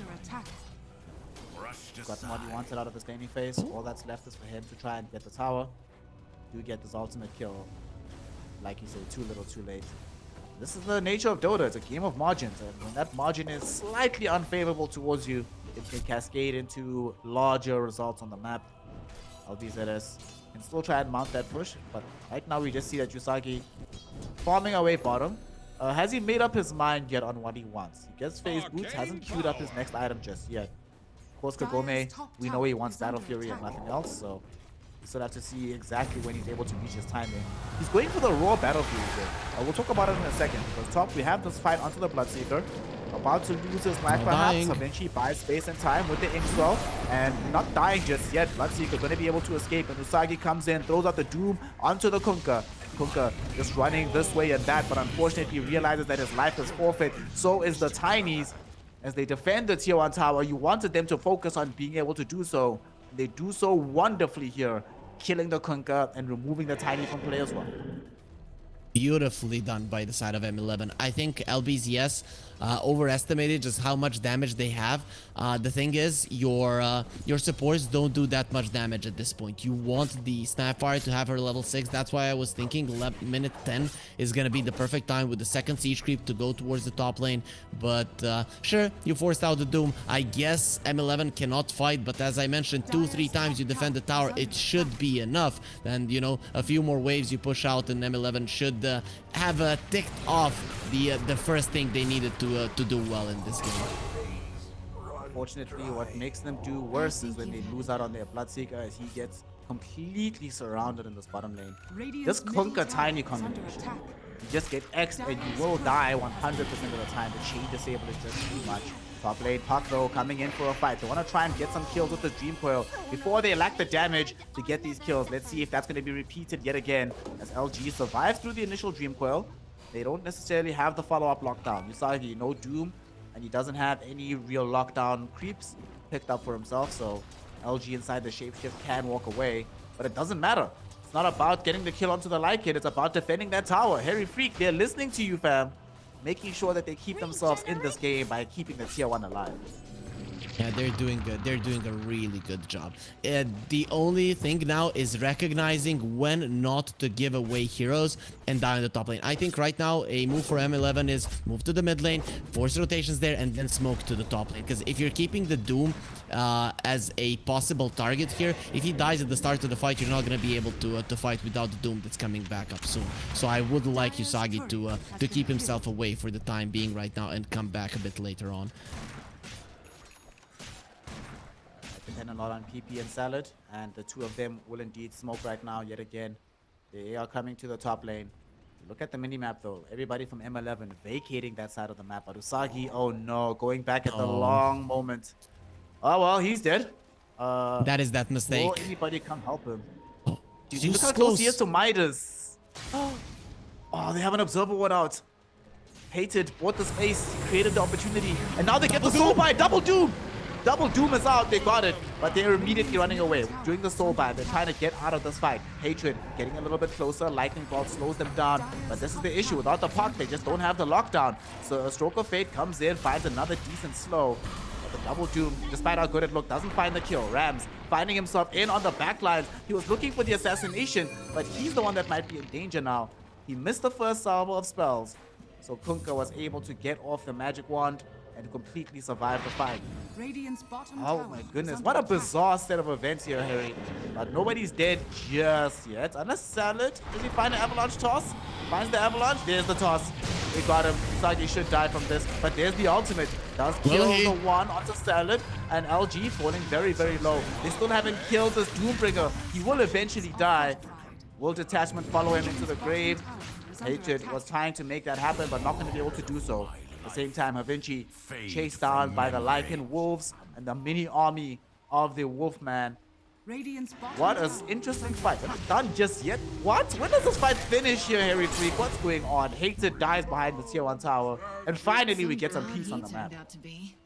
Yep, M11 though, you know, despite them losing the heroes, the tower still hasn't fallen, but I think now is finally the time. Guys, let it go. You know, if you would die one more time on the top lane, it really would be bad. You have given so much space to the anti-mage. I like that they defended for a very long time, but you know, the AM pretty much got what he wanted, and now with the Battle Fury, he's just gonna be farming so much. And again, they're going for the top lane. I think now they are overdoing it.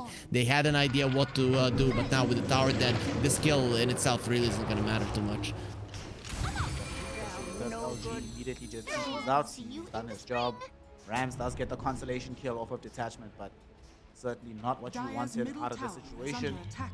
Like you mentioned, they've given so much space to work the AM. Actually, haven't played onto any part of the map that he's been in several minutes. Down bottom, the kill duo of Salad and PP coming in yet again to try and hunt down Usagi. I think they should be able to get this. Oh no! They lack the ability. X marks the spot though, drags it back into position. Siege though is able to at the very least get a counter kill onto Salad, but trading off laner for pos 4 as LBZS. Not only do you take that trade any day of the week, but you take that trade because your anti-mage is on the opposite side of the map, farming the triangle. Life is He's in good trouble? right now for the Raven side. Although LG, is he in danger here? He does get jumped on. Oh my, no way. They commit the Dream Coil, prevent the TP out.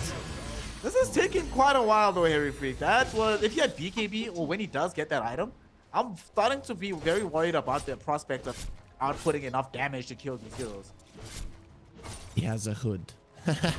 That's why it was it took a little bit of time, though still obviously it's not gonna help because you're still gonna die in the end. Okay, so top part of the map open for LBZS. It's time for the Lycan to overtake that area. LBZS though, they are looking towards fighting the bottom lane. I guess you want to control your big jungle considering you have the anti-mage, but you don't want to go on the low ground. Just keep the high ground. No way that you just go down there. It's gonna be way too dangerous. helps when somebody comes onto the high ground on your behalf, Yep. and Havinci makes this unfortunate mistake, and he will end up getting brought down. That's a huge deal. Not only does he die there, but he also gets Salad closer towards having the Blink Dagger. Dire's Like, structures that was are whew, fortified. very, very close. Top lane, Doom just baits out the counter spell from AM. Just showing him that, hey man, be careful. Think about where you are. Just get out. Yeah, I know the kind of players now, the kind of player Kagome is. They didn't catch him initially, he got himself out, and then he just started farming creeps. Usually you understand that they can't catch you at that point, and it would be futile for them to chase, but they're hoping that you're gonna think that and they continue the chase. But, you know, he's just looking, why are they chasing me? And sometimes players like that do tend to die, just because they think they can't kill me, and suddenly you make a mistake and die. But obviously M11, they'll let Kagome go in the end. Might be catching this river onto the Snapfire. It does seem like he's definitely gonna die, but yet again, that should not take that long. 16 minutes into the game, and it's requiring a significant amount of expenditure of effort to kill a Snapfire. Will they be able to connect more on this? I mean, it's only Kagome in the top lane, but you can't get this kill. There's no blink on the Doom just yet. Okay, they get the Phantom's Embrace, but yeah, without blink on Doom, you can't actually get that kill. So they have to back off. Now they have to be careful because PP is looking for somebody to gain vengeance upon. It's nighttime though, so can't find the range for his next monster spot. He really wanted to fight with that Arcane Rune. Both has a low cooldown already with the Arcane Rune. You basically can kill one hero and then just run to the other part of the map and kill another. Though, with all things being said, M11, they're keeping themselves in it in terms of net worth. Yes, you do have a Doom, but you know, the Anti-Mage hasn't gotten away in terms of net worth that much. I'm kind of looking for Kagome trying to join the fight at the end and blow up the Zeus or the Puck. I really think that would be a big deal if he can do it. So Parky's jumping headlong into the enemy team. Inkfrost stuns both Salad and PP. They have enough damage to kill PP. It comes very close. They throw in Hated with the ultimate, but not enough just yet. Hated's the one that dies instead. These Morty's Kisses make so much work of these supports. At the same time, though, Ram's not done with the forward line assault. Looking for this Tiny. Tiny tosses back CJ, hoping against all hope to be able to survive this fight, but it is futile hope as this Bloodseeker walks away with a double kill, finally getting himself involved properly in a fight, and not just putting in some token damage, but putting in some lethal damage from the BS. I really wanted to see the AM in that fight, to be honest. I'm not sure if he had a TP or not. I am gonna assume yes, given that you don't really want to be using the TP as an AM. You can just run around the map super fast. Because the Lycan slaughters the supports, and if you're there just to help a little bit with the Puck, you can get the talent for a longer stun on the Mana Void. The Puck can die, and then the fight is very hard for the side of M11. So I'm not liking what he's doing. I'm also, of course, not liking Kunkka not going for the first item BKB. If he had it there, this would be a much different scenario in this fight. Yeah. If PP had BKB, honestly, I think they'd be rolling all these engagements at this point. Lack of damage is still a concern for me from M11, but they've executed decently these last few skirmishes. Looks like they're setting up to try and execute again because they lose the tier 1 middle. However, they still have the blink on this Puck. They're about to get Thunder God's Wrath in another 40 seconds.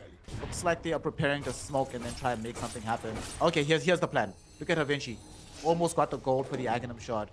It's a pretty significant upgrade given that it's their one initiation tool, but they don't want to let them get there on the side of LBZS. They smoke up. This is a very similar fight to what we saw in the previous games, right? They're baiting with the carry player inside the dire jungle, and that bait will be successful. Hated will be the one jumped on right now by Salad, who's also revealing a Blink Dagger here. They get the X marks onto Usagi. BKB literally delivered mid-fight. Now let's see what he's going to do from here. Doom applied onto the Kunkka right after the Dream Coil, and CJ coming in. The Inksaw will kick onto multiple heroes, but Kunkka doesn't have BKB off. He's going to die to the Bloodseeker. Big Mana Void does come in from Kagome on the other side of the fight, but it's only enough to kill some supports here. The main cores are still alive, but CJ's own BKB is finished. He's trying to get out the fight. Won't be allowed to do so, though, by Salad, who catches him out with the tossback and the avalanche to prevent the escape. Rams now one of the lone survivors of this fray. Havinci certainly going to get left behind to die. That fight went on for so long. They actually do manage to get the kill onto LG. Nicely done. Good read by Hated. Yes, he knew that, well, I was already dead. I respawned into the game, but I can throw out the Thunder God's Wrath. Rams will have enough damage to kill the Lycan. If that doesn't happen, Harry, suddenly it's a very good fight for LBZS. But because it does, it becomes a little bit more even overall for M11. Yeah, definitely. But you can see the day and night difference when the anti-mage joins the fight and when he doesn't. He is going for a basher next. I would rather Kagome go for something like a Scotty. I still think he needs a bit extra. Puck caught. Oof, that was super close. Bye. Maybe not Grimstone. BBO did activate BKB for this. This is not worth it. Now he has to run away. BKB is about to expire. He's actually in a lot of danger here. Salad. Coil is ready. Behind. Dream Quail also caught onto the Kunkka with Rupture, with Blood Right. No way out, my friend. He ends up dying here. PP overextended through this mid lane, Harry Freak. Getting his team into so much trouble and potentially losing them a tier 1 tower mid as well. I have to say, this is twice in a row in a fight that Kunkka has dropped the ball on the top part of the map. He had his BKB, it was delivered, and he didn't want to use it when he got coiled. Then he got doomed, and that is the reason why he died. Now, uses the BKB and he runs forward for 6 seconds, then the turnaround is quite easy for M11. So, in my mind, PP with his item decisions how to play the fight has put LBZS pretty behind to where they would like to comfortably be. I mean, seeing a Kunkka 8.6k net worth compared to the Puck who is at 10.7k, I think that just goes to show that his performance this game has not been on point. It's been a rough game from the Kunkka. Obviously, Puck has been doing very, very well. All of this, though, on the side of LBZS is in favor and in service of this Kagome anti-mage. Like you mentioned, he's going for the Basher, still number 1 on the net worth. But the gap between himself and number 2, normally you want to see at this stage of the game, anti-mage extending that gap and opening the lead more and more. It's not really looking that way. It's still being kept very much in check by the side of M11. Decent farm out of the Bloodseeker. Mid lane actually might get the kill again. Guess who it is? Guess who it is? It's Kunkka. He got off the BKB this time around, but you're all alone in the middle of the map. Nothing you can do against the jump in with the Doom coming out. Game is hard. Another death for the Kunkka and another BKB charge. He just got the item, Harry, and he's already down to 7 seconds. Yeah, it hasn't accomplished anything for him. The one fight that it could have actually changed things up, he didn't use it. I have to say, Chinese players tend to be a bit blunt when they are talking to their teammates. They don't speak around and stuff like that. They just tell him, you did this bad. So I'm thinking PP will be taking a lot of smack after this game, however it goes. And AM now, he has been caught. Luckily for him, he... oh, actually, that was the coil use. He's in trouble. Ooh. Actually in a lot of danger here. CJ has BKB active. They don't want to chase onto the high ground though. Unfortunately, Doom is not here, nor is the Grimstroke, so they do not have any more disable available. But it's still a good thing, proof of concept, to be able to demonstrate that you can threaten the anti-mage, even if he has this much net worth. They're feeling very good about that. And to make matters worse, Bloodseeker's building a Nightmare. So the next time that they make that kind of move, they'll have multiple routes to apply down to the AM. And there's no way that hero buys BKB in this game. So they will have the tools soon to be able to actually kill him. Walking to the Roche. I'm not sure if you want to be doing this. A lot of things from M11 that they can spam into the pit, and the Doom is coming over. Oh, Inkswell onto multiple heroes. There's the soul bind. Maybe they're reasoning there's no Doom, and they've thrown out these Morty's Kisses to kill both supports on the other side. Rams, though, trying to hold this fight at bay. Got dragged back. Boat connects onto the Doombringer. Puck still able to avoid it for now. Rams gets out on the other side of this Roshan pit. And despite them dropping down everything, they weren't able to take that fight. The BKB of this Bloodseeker still wasn't available, so he couldn't apply it in the engagement. And LBZS making a correct read on the nature of these item timings that allows them to take the fight. Both BKBs were... oh no, this one was up from the Doom, but he had to use it in the fight. Alright, they get the Aegis here. How do you feel about how that fight went down here, Harry Freak? I actually am surprised. That was a really good read from LBZS. In terms of positioning, M11 had the perfect one, but you know, missing the coil, missing the Doom, made all the difference there. Anti-Mage got ruptured there, and no one even got close to him, so that was a weird one to me, though. LBZS, they needed this. They definitely did, because you need a bit more time for the Anti-Mage. You want to hit a perfect timing between 25 and 30 minutes to be the strongest, and currently the Seeker is strong enough to fight you, so you need the Aegis to actually get ahead of him. Bash? Oh! Speaking of the Bloodseeker, he found himself getting bashed up in the TP home attempt. His BKB will not protect him. I'm not sure if he knew the AM had BKB or the Basher. Either way, he gets exploited, gets taken advantage of. That's huge. Bloodseeker dead, 70 seconds, not farming on the map whilst Anti-Mage is out here. We were talking earlier about how you want AM to be extending the advantage, and this is the kind of thing that makes that space for you. Easily going to be the strongest hero on the map, especially when your team is also bleeding heroes one by one and not able to do anything else to counter it. Yeah, right now the catch and the mobility from LBZS is gonna be heavily used. You can see that they're not really attacking towers right now, but they're just taking areas because they know there's a good chance we won't be able to take the tower just with small committal. Try to get it with the creeps and try to catch anyone who comes from the side. Okay, if M11 are gonna be on the super defensive side, then you can take the tower, but overall you'd rather take kills right now if you're LBZS. They're going to get both the kills that they are quite able to accomplish, lead into towers as well, as the tier 2 removed from play in the mid lane. They are swinging over towards bottom because they have a siege wagon pushing in here, so there's no need to back off. And M11 are not necessarily in position to try and fight this one. Grimstroke not alive, and because of the lack of overall lockdown they have, they actually need the Grimstroke with that ink swell after purchasing this Aghanim Shard. So in a short span of time, there's 2 towers, and they're not done just yet, Harry Freak. They immediately smoke up. They want to try and find more action on the map. Abyssal on the AM, this is a big one. There is not a Lincoln's on the enemy side. Why would there be? And he got it super early on. They're actually going to jump the base.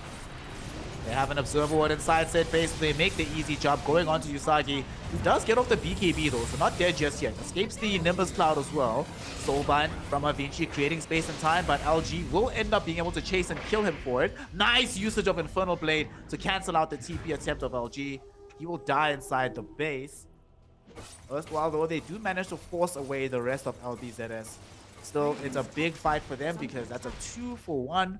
Yeah, sure, you end up in a situation where you lose the Lycan, but ultimately more and more net worth being led away from M11. Yeah, it works great for the side of LBZS. I don't necessarily think they needed to do it, but they're the kind of team I expect plays like this to happen. Usually, people tend to associate the China region with slow and steady Dota, but in the past few years, they've been taking a lot of things from other regions, and you can see that they can implement any kind of playstyle. Kagome with this Abyssal Blade, he just wants to be in your face, and I think that anyone who steps out of their base from M11 will be punished. So I think at this point in time, it's about getting together and going for a team fight. You don't want to be spreading at all because the mobility of LBZS is just unmatched. Well, with the advent of Rupture coming back and Info online once more, and a very good scan onto PP and Salad, they're going to try and take that advice and force a fight right now. They don't have the Thunder God's Wrath, but they do have the Nimbus Cloud if Rams can find an appropriate target. Doesn't seem like they'll be able to though. They dropped an Observer Ward right on top of a sentry, so they know what's coming. Rams still not finding anybody. Doesn't have an Aeon Disc either, or a Lincoln Sphere, so he actually has to be a bit careful, because he can die if he gets caught out. Kagome also coming in right now. You see him just de-warding everything. And M11, so scared, like they escaped their base as a 4-5 hero unit, but they don't even want to make that first opening jump in case they find the wrong target. This game, though, gets harder the more time that they spend not getting these kills.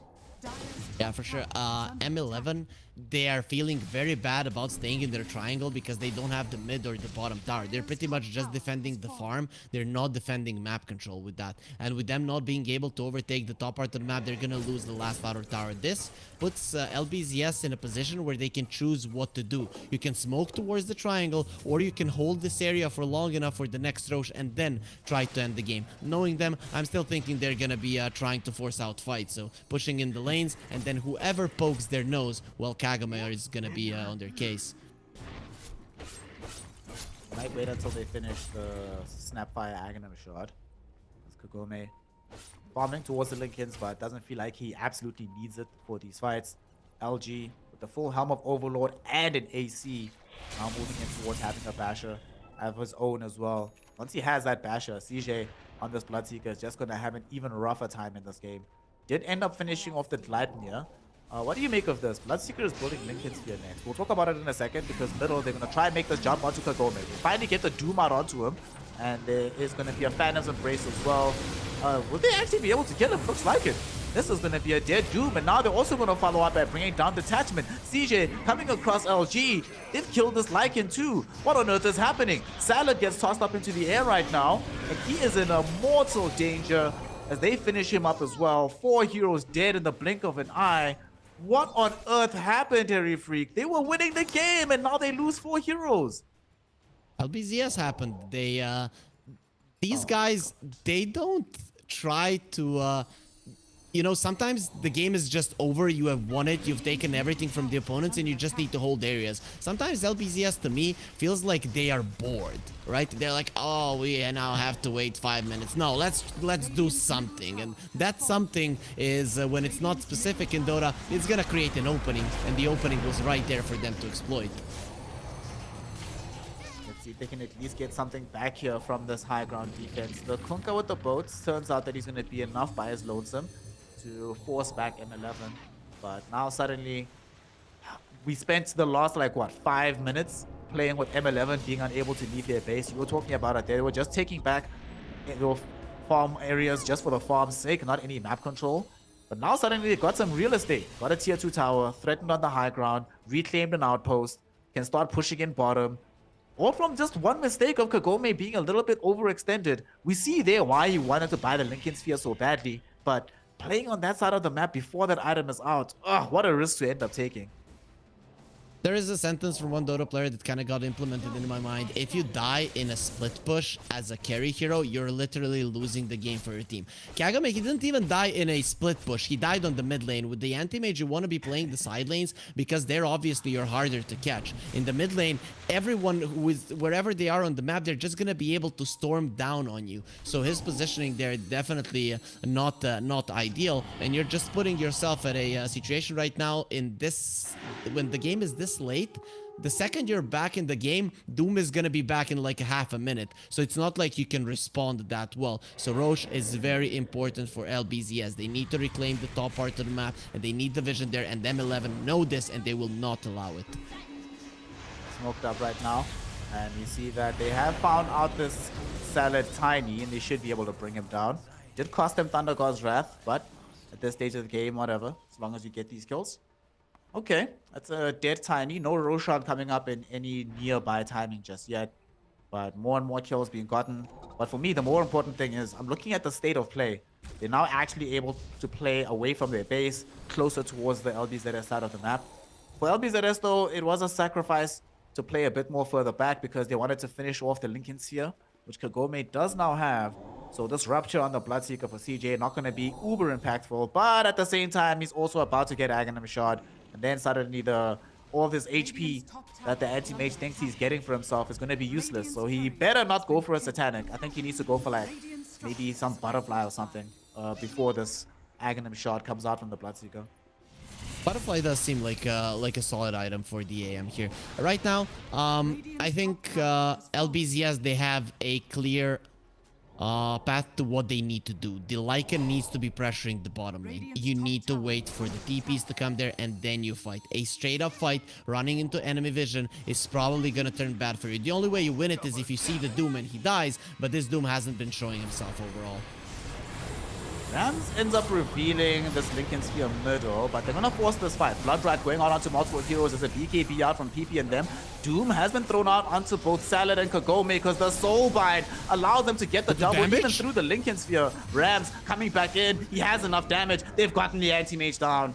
It will cost the Zeus and the Grimstroke, but who the hell cares about those heroes? AM is dead. Kagome ends up falling, and that's the classic, man. The classic. You buy Lincoln Sphere into Doom, you think that you're safe, but they have the Soul Bind, and they want to really at least punish the Doom on the way out.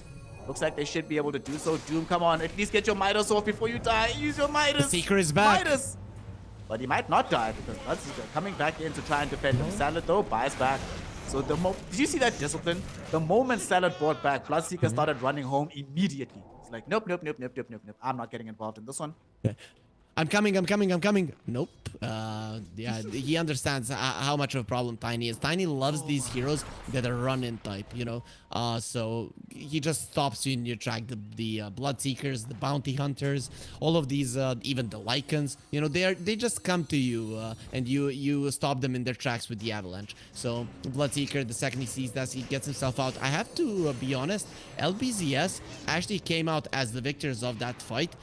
In a sense, Doom now dies, which means Anti-Mage, when he comes in, you can actually walk towards the pit, or at least walk towards the Roshan area and get yourself good vision there. With good vision, we saw if LBZS are the ones starting the fight on the puck, it's not that easy for M11 to come out on top. Oh, the 3-hero Nimbus Cloud with the Thunder God's Wrath, as well as a big Grimstroke Stroke of Fate. Oh my god, Siege coming in right now, cleaning up with his BKB, a triple kill for the Bloodseeker. That was perfection. Everything they needed. Multiple hero Bloodrite, multiple hero Illusior, multiple hero Coil, multiple hero Nimbus Cloud. What didn't land on multiple heroes? My goodness, M11. They might have lost out on the advantage with not having Doom in this area, but they're like, we'll be damned if we'll give up the Roshan fight anyway. Yeah, now 60 seconds without Salad, it makes the life of the Seeker much easier. You're gonna have a Doom very soon, and then it wouldn't even surprise me if M11 smoke into the enemy triangle. Though considering their position, they can even walk into the Roche. If they protect the Seeker from being blown up and the Doom as well, there's absolutely no way for LBZS to win this fight. They don't even have a shapeshift. But absolutely nothing. Da Vinci and the gang, they're literally just buying space and time outside the base, but now they actually might just take away PP's life. Heads up. Oh my god, that's a dieback. He bought back to defend this. But because he bought back here, Harry Freak, he didn't have BKB, it was still on cooldown. Oh no. Jump in now. They're gonna try and find this kill onto Usagi. Kagome throw out the big Man of Void, but unfortunately BKB is out on Usagi. He is still alive. Doom is back, but he doesn't have enough mana for this. There's gonna be 2 heroes. Oh no, the Soulbind, so good. They're gonna take this fight. Kagome is dead again. No buyback on him either. No buyback on LG. And now they're also chasing the Snapfire on the edge of the fight. Rams doesn't have the vision though, so Detachment will be allowed to live for now. But I say allowed because very easily that allowance can be revoked. Now they find the team wipe, they find the Aegis, they find a 16k gold lead. Harry Freak, how do they come back into this game for LBZS? Considering you're an anti-mage lineup, you're kind of on a timer. People have a pretty bad, you know, understanding. The AM, some games he is strong in the late game, but in this one definitely not. The Seeker beats him in the late game. The Doom is really strong against him in the late game. Even the Puck is very hard to play into if you don't want to buy a BKB, and obviously you don't. Though I have to say, Grimstroke there with a beautiful leash. You know, this guy's a dog handler. 2 dogs, you put leash on them. There's nothing they can do. They can't move, and it's an easy grab for M11. Just beautiful execution in the team fight, but to be honest, we kind of knew that was gonna happen before the fight even started, especially after the Kunkka died. Middle tower is under attack. Kunkka dying pretty much doomed them to having no control in that side. And unfortunately, like you mentioned, the dog handler that is Da Vinci also making mincemeat of the Aghanim Scepter picked up by this Lycan. You're thinking to yourself, well, I'm making my anti-mage stronger. Doesn't really matter. Both of you are just so bound together. And the big thing, remember I was mentioning that they ran out of mana on Usagi? It means that they still have Doom available. Here, this will happen for this fight if they want to use it. You see Kunkka getting jumped on, does have the Lotus Orb for protection, but what's it protecting you from, really? They have so much damage. Double damage rune on Bloodseeker. They're trying to take the melee racks. Space is being bought by Detachment, throwing in these Morty's Kisses, but they managed to kill the Kunkka. No buyback for 80 seconds. The dogs are coming. Get the first life from the Bloodseeker. Yules up into the air, being kept alive for now. CJ finally ends up dying, and now they managed to run down the Zeus as well on the end of the fight. Doom though, applied towards the anti-mage. He's been ruptured as well. Oh no, this is not what you want. Kagome, will he at least get 1 kill out of this? No, he will not. He will die. 99 seconds in the grave, no buyback. Fight's not over just yet though. Rams trying to chase down Salad, who's hiding on the high ground here. Yules though will just buy some time because he knows what's coming. Throws out a perfunctory avalanche. He dies. No buyback for 70 seconds either. Is the game just over, Harry Freak? Yeah, I'm pretty sure it's gone and dusted right now. You don't have good outpush on the side of LBZS. Even if you manage to defend right now, it's gonna be one lane of rags that remains. And considering you're playing with the anti-mage, your split put potential will be taken away, and that is a big part of the strength of the hero. So we can see M11, they're not gonna be making mistakes like LBZS. They can systematically take objectives, something that LBZS sometimes forgets to do, and it tends to cost them games. Like it seems it costed them this one as well. They're doing this very systematic. 2 heroes, or 2 heroes pushing top, 1 hero ensuring there's no deep push in the middle, Look at and LG. 1 other hero down bottom pushing.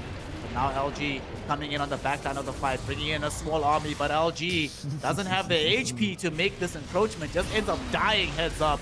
PP finds himself getting doomed, even through the loaders. They don't care, because CJ is here with the damage from the Basher, the Blood Right, the Blood Rage, and with everything together, it's going to be M11 forcing out a GG call. LBZS throw in the towel. M11 are your first team into the winner bracket final. What a magnificent comeback in game number 3. Yeah, top 3 secured. They reverse sweep the series. Again, LBZS I think they had this game in the bag. They just needed to stay in the top part of the map, protect that area, get Roche, win the game. Very easy. If you lose a team fight, at least you did everything right. But they decide, no, let's try to make plays, and it comes to bite them. I saw it ever since the AM had the Aegis and started jumping into the enemy base, that these guys, they're not gonna sit on it. They're gonna try to crush your spirits. Unfortunately, this time around, it does not work. It's actually so bizarre that you mentioned that, right? There was a point in the game we were literally playing on Dire ramp. They had a vessel blade, they had this observer ward inside Dire base. It's supposed to be at that point that you're wrapping everything up. They literally couldn't even move outside of the map at that specific stage of the game, but we have to talk about it here. Kagome dying middle.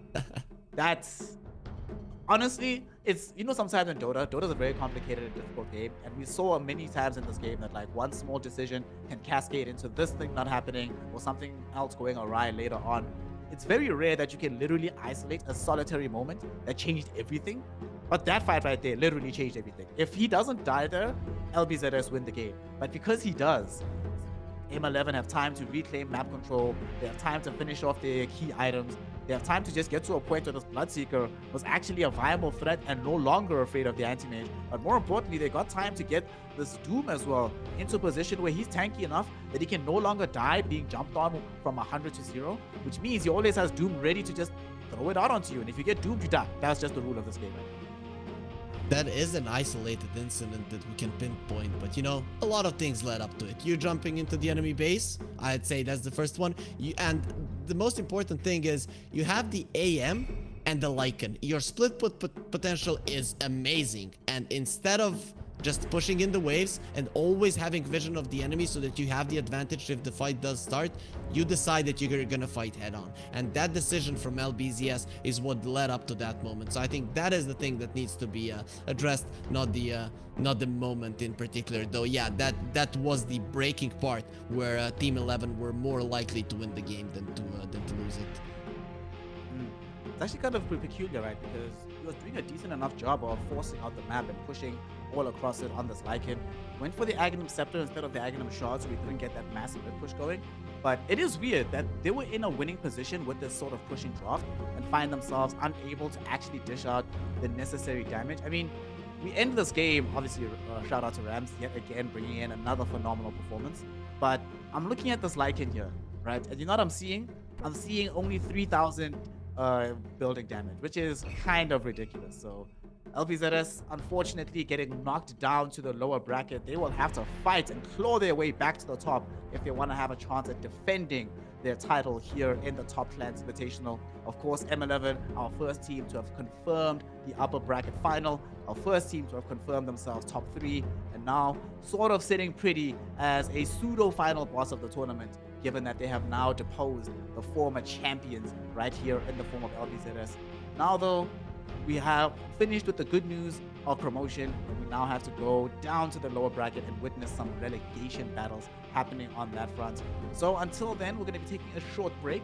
When we return, we continue with that relegation scrap. We continue with the Topclan Invitational. We continue with some amazing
continuum device. Here all along. I knew Valora was lying when she said Mars destroyed you. Well, where and when should we go first? Huh? Oh, great. What'd you do?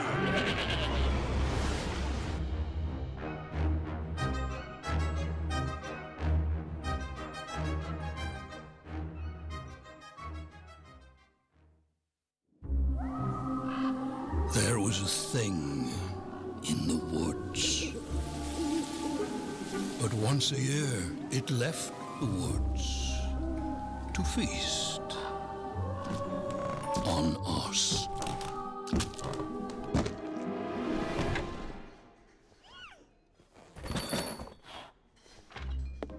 Then one year, out of the woods came nothing.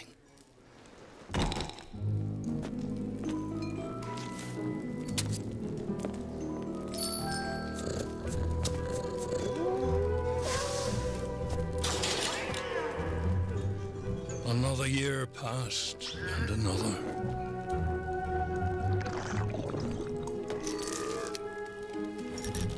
Over time, we forgot our fear. And turned our backs on the dark.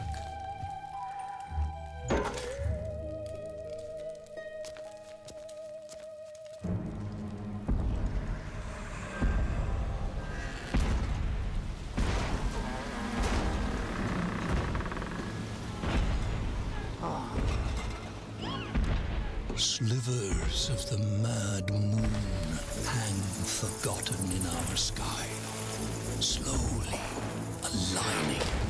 It is time again. The tide rises and brings with it something dire.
Don't let this party scene fool you.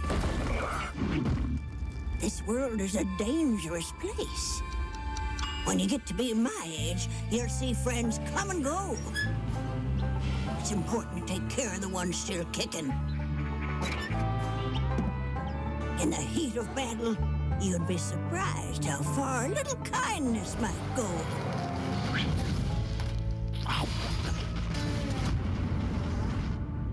But not everyone deserves kindness.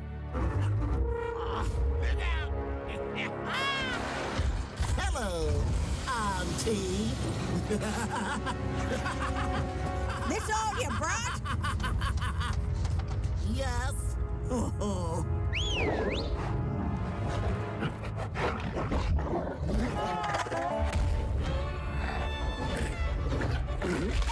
Attaboy!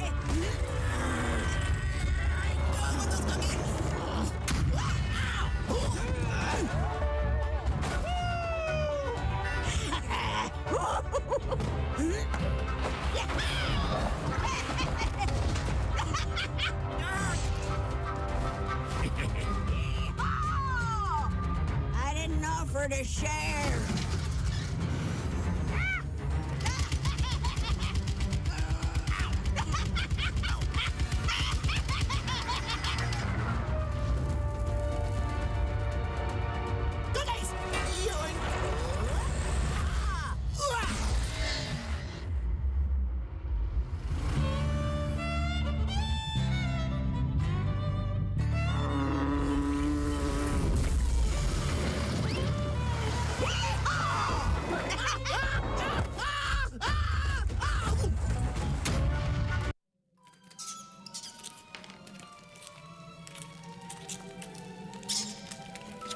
Any layman with a feeble grip can carve wood or hammer steel.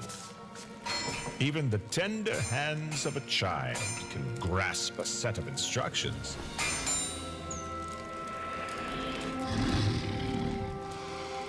But to create something takes rare hands, shrewder hands, handsome, brilliant hands.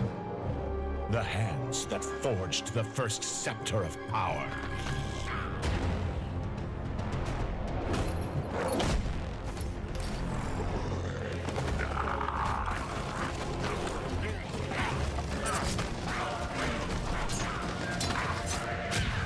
My hands have slipped through dimensions, touching things that warp the mind and test the mettle of the strongest will.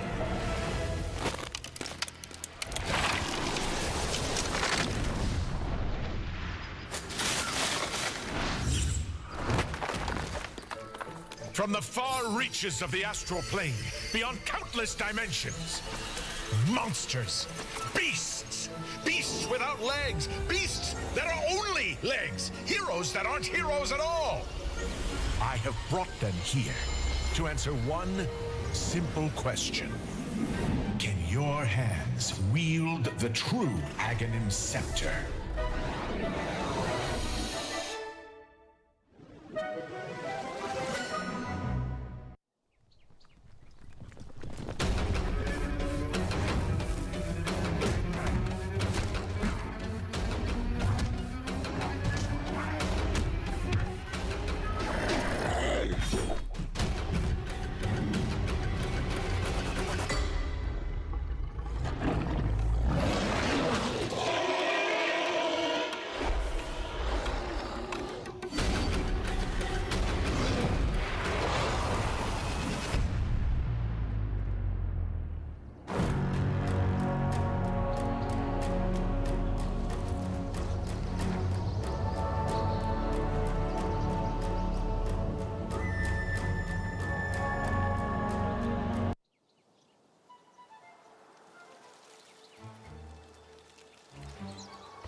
Oi, space face!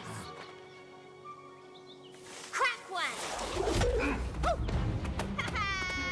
Catch you never, Dingleberry!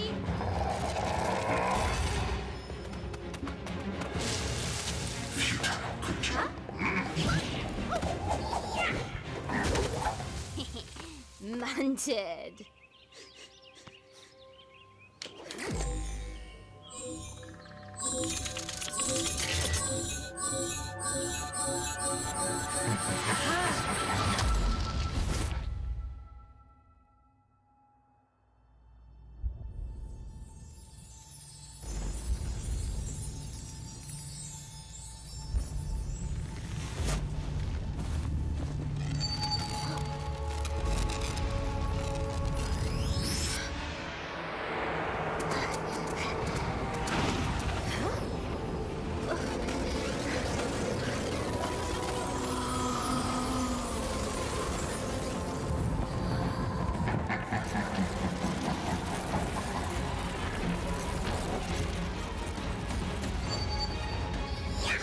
Now this I'm into!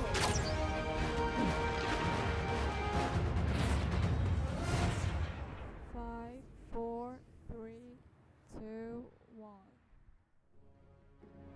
Welcome back one and all here to the Topclan Invitational. As we proceed today, we are out of witnessing the games that bring you into the winner bracket final, and we will now be witnessing the first game where one of these teams will be eliminated from the tournament. Of course, we did begin the day bringing together some of the best up-and-coming teams within the Asian region. Now though, we have to send one of them home, and here between Young on Galacticos or Rems Isekai Adventure, one of these squads will be the first team eliminated from this iteration of the Topclan Invitational. Myself, Snare, joined by Harry Freak, we are going to be finding out together which squad that's going to be. Before we see any drafts, before we see any more information, Harry Freak, give me your read. Who do you think is going home? And also, how are you feeling about the games that we've seen today? I'm liking the games that we've seen today, especially this last series. LBZS always makes it kind of interesting, and they did so in the previous series so much. The first one was also quite fun, though. You know, it did end up in a 2-0, so not as interesting as this one. But when it comes to these two teams, your first question that you posed, I would say I am favoring Yangon Galacticos. Yeah, Ramsey Sekai Adventure. I saw them play yesterday, but I liked them. They weren't bad, but I still think Yangon Galacticos are coming in as the favorites. They won a game against LBZS. They almost took the series against them. These guys have been on the scene for a very long time. I don't know how acquainted you are with the Southeast Asia Tier 2 scene, but they have been there. They've even been a part of the DPC one time. The only reason they're not there is because of some, issues with their electricity, all of the situation in their country. But overall, these are some very, very talented players. Yep. I remember I saw Yangon Galacticos a few years ago, like a year and a half, something like that. And I was like, oh, wow, these guys are actually pretty decent. So very much looking forward to see if they can make sure that they have that experience behind them and utilize it to win this one out. But of course, Rems Isekai Adventure, not a team to be completely ignored. They are here for a reason, and we've just seen in the previous series the fact that the team that is favored in the series might not necessarily be able to win it out. It all depends on the draft. It all depends on how you play. Yangon Galacticos, in their time as well, have often been the underdog that takes down the Goliath. So today they need to make sure that they stay composed. Otherwise, they'll fall to the same fate that they've delivered to many other teams in the past. So let us get into it, see what they've got. YG versus RAIA, and we're gonna have an interesting draft here because it's a best of one. It means that you don't have the opportunity to develop a drafting meta.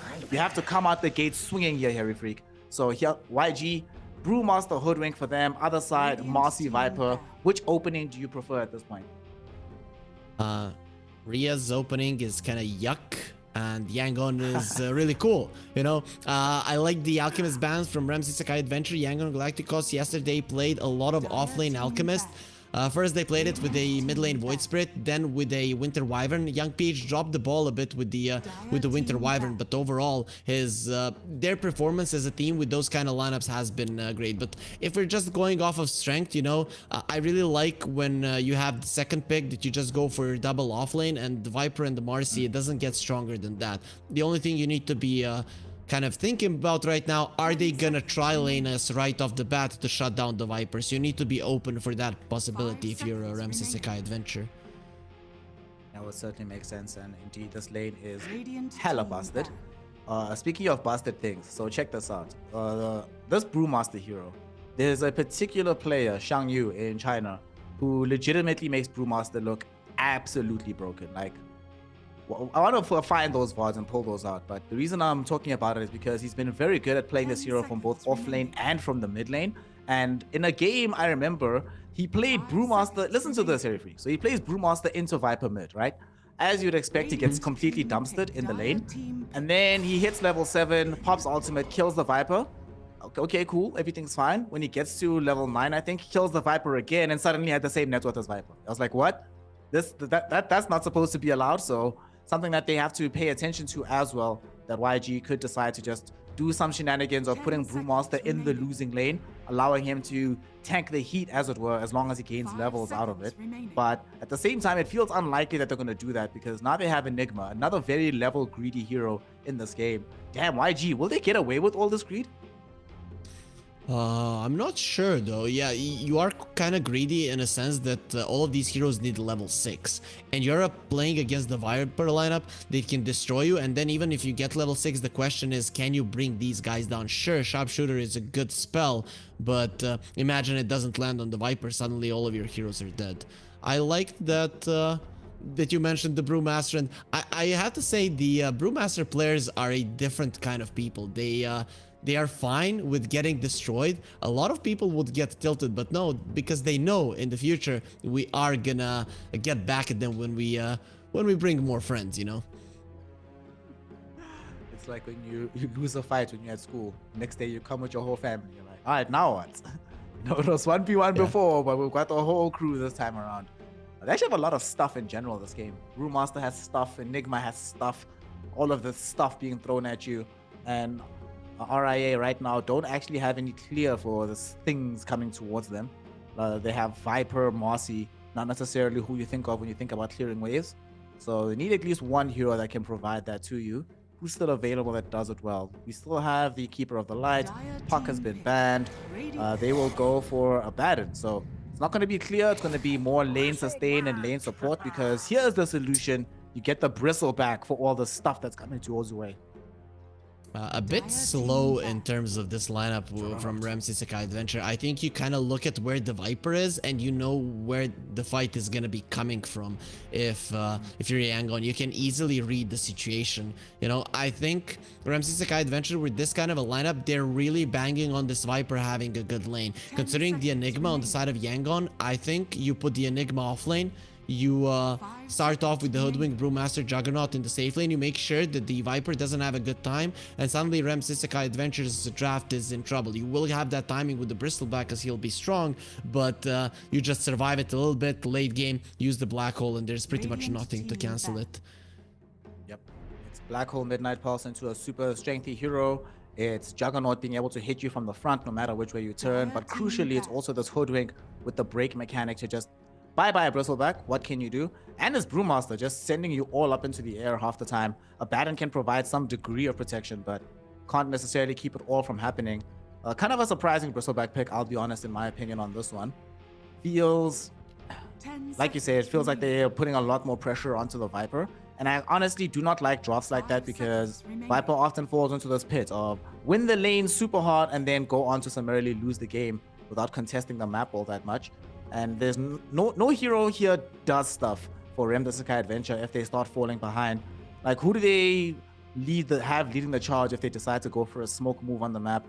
Feels like the way they've set up right now, this mid hero pick, presuming it's going to be Viper offlane, whoever they pick, either the offlaner or this mid hero, needs to be hyper mobile, create tempo, get some reach in this game. I feel like a lot has to come from that lane, and maybe even some burst damage, because the damage output from Rem Sisakai Adventure is seeming very gradual at this moment in time. Nothing that immediately kills a hero 100-0. Yeah, I'd actually be okay with something like a Tiny in the mid lane, to be honest. It hasn't been banned out. You want something that can burst down the Hoodwink or the Enigma from 100-0. Even the Brewmaster needs to be somewhat afraid.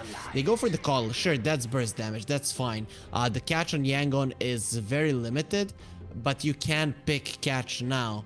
In terms of the mid laner, I mentioned Tiny. You can go for something like that. You know, a hero that needs a fast blink against the Coddle is always nice, because Coddle farms fast, but guess what? So does the guy that is actually against him. 5 seconds remaining. We also have no stuns on the side of Rem Sisakai Adventure outside of the dispos. Very little lockdown, so Coddle probably needs to buy some kind of effective utility items this game. Orchid, actually I don't even think Orchid's that great. Orchid could be good against Jug and Enigma though. But certainly a Hex is going to be needed at some point, and as soon as humanly possible. So we'll see if he's going to be able to achieve that. For Yangon, like you mentioned, they don't have that much immediate catch themselves. It's more than what Rems has, but a lot of it is locked behind their ultimates. So whatever they pick up for this mid lane needs to be able to bridge that gap. Of course, both teams have banned out Void and Ember Spirit. Storm Spirit sucks, so there's no point picking him. We've seen the Puck banned out earlier as well. What is left from the mid lane that can fulfill that role for you? Tusk mid. Maybe something like Tusk mid. Tusk mid. Yeah. It's played in Eastern Europe. Malrine in particular plays it. They go for the Tiny. Yeah, that's the most obvious choice. Young PH plays a mean Tiny. You have the free lane against the Keeper of the Light. You get a very fast blink, and you know, Viper is one of those heroes who wants to be staying in front, so you can easily toss him back and kill him. Though, to be honest, I like the Coddle pick in a sense of rounding up this draft. If the Rem Sisakai Adventure are missing something, it's ability to be everywhere on the map, and the Coddle gives you that. So at least he's gonna be able to, with the amazing movement speed, just push out the waves, be annoying, and then connect to the Viper really fast. I'm just very afraid that this Tiny will crush everyone. Yeah. This looks like a very scary Tiny game. Not much to dissuade him from just jumping forward and wreaking havoc on the enemy team. With the Keeper of the Light, now that you mention it, I'm also seeing that you can back up this Bristleback, so more battery for Rem. And so, in that regard, I see some of the rationale here, but Tiny. How does this hero get to the end of a draft? Like, really, seriously, this is kind of ridiculous. Last 24 pick Tiny. I actually don't remember the last time I've seen that. And every time I have seen it in the past, though, it's always gone on to win the game. They have absurd team fight. Brewmaster alt, Enigma alt, Juggernaut, Tiny tossing heroes to and fro. Hoodwink with these break mechanics. Harry Freak, I know you admonished me for asking you very difficult questions, but I've got another one for you. Rim's Isekai Adventure. How do they win? Can they win this game if this Bristleback doesn't have a perfect start? The Bristleback will have a perfect start. He's probably gonna start the lane solo with the Enigma. I think I mean, it's gonna be a hard one, but they can win it. It comes down to the Coddle and his rotations towards the Viper. So first of all, the thing you need to do is make sure the Viper has a good lane. For me, Abaddon should be on the top lane just in case if the Hoodwink and the Brewmaster start there. That is the... Oh, actually, it's Ati Brewmaster, so it's an offlane Brew and a position 4 Enigma. If I saw correctly. Okay, so then you're fine. Okay, that first part is okay because your Viper is gonna be fine at the early stages of the game. The other thing is fast boots of travel on the Coddle, keep tabs on the Tiny, and keep spreading the map. That is the thing, and always connect towards the Viper. That is the most important thing. Wherever you go, you need to be going back to the Viper, because if you leave him alone and he dies, it kind of destroys everything. You have no one no one beefy on your team, and then it's just gonna be easy for the Tiny to run around the map. So that's the play. That's how you should approach. Your timing is obvious. With the Ags on the Bristleback, you should be winning the game. But if it goes later and the Tiny gets a few kills in the early mid game, bye-bye Rim's Isekai Adventure. And it will be bye-bye indeed, because we have to remember this is a relegation matchup. Whoever loses this game will be eliminated from the tournament. We'll have to try again next time. Whoever wins, though, still not the easiest thing in the world. Their road is still a long, long way before they can get themselves into those grand finals where everybody wants to be. But now we are into this game, potentially your last game in the tournament. Gotta make it count. Young on Galacticos relying on this young PH Tiny from the mid lane. On the side of Rim's Isekai Adventure, Nyx on this Keeper of the Lights going to be uber instrumental, as Harry's been saying. So already queued up the bots, doing the right thing, understanding what's up. I really want to see this matchup though in this mid lane. Like, I don't think we get to see it all that often. What do you think? I mean, Keeper of the Light normally just wins every single lane it's in. Is it going to be a replication of that?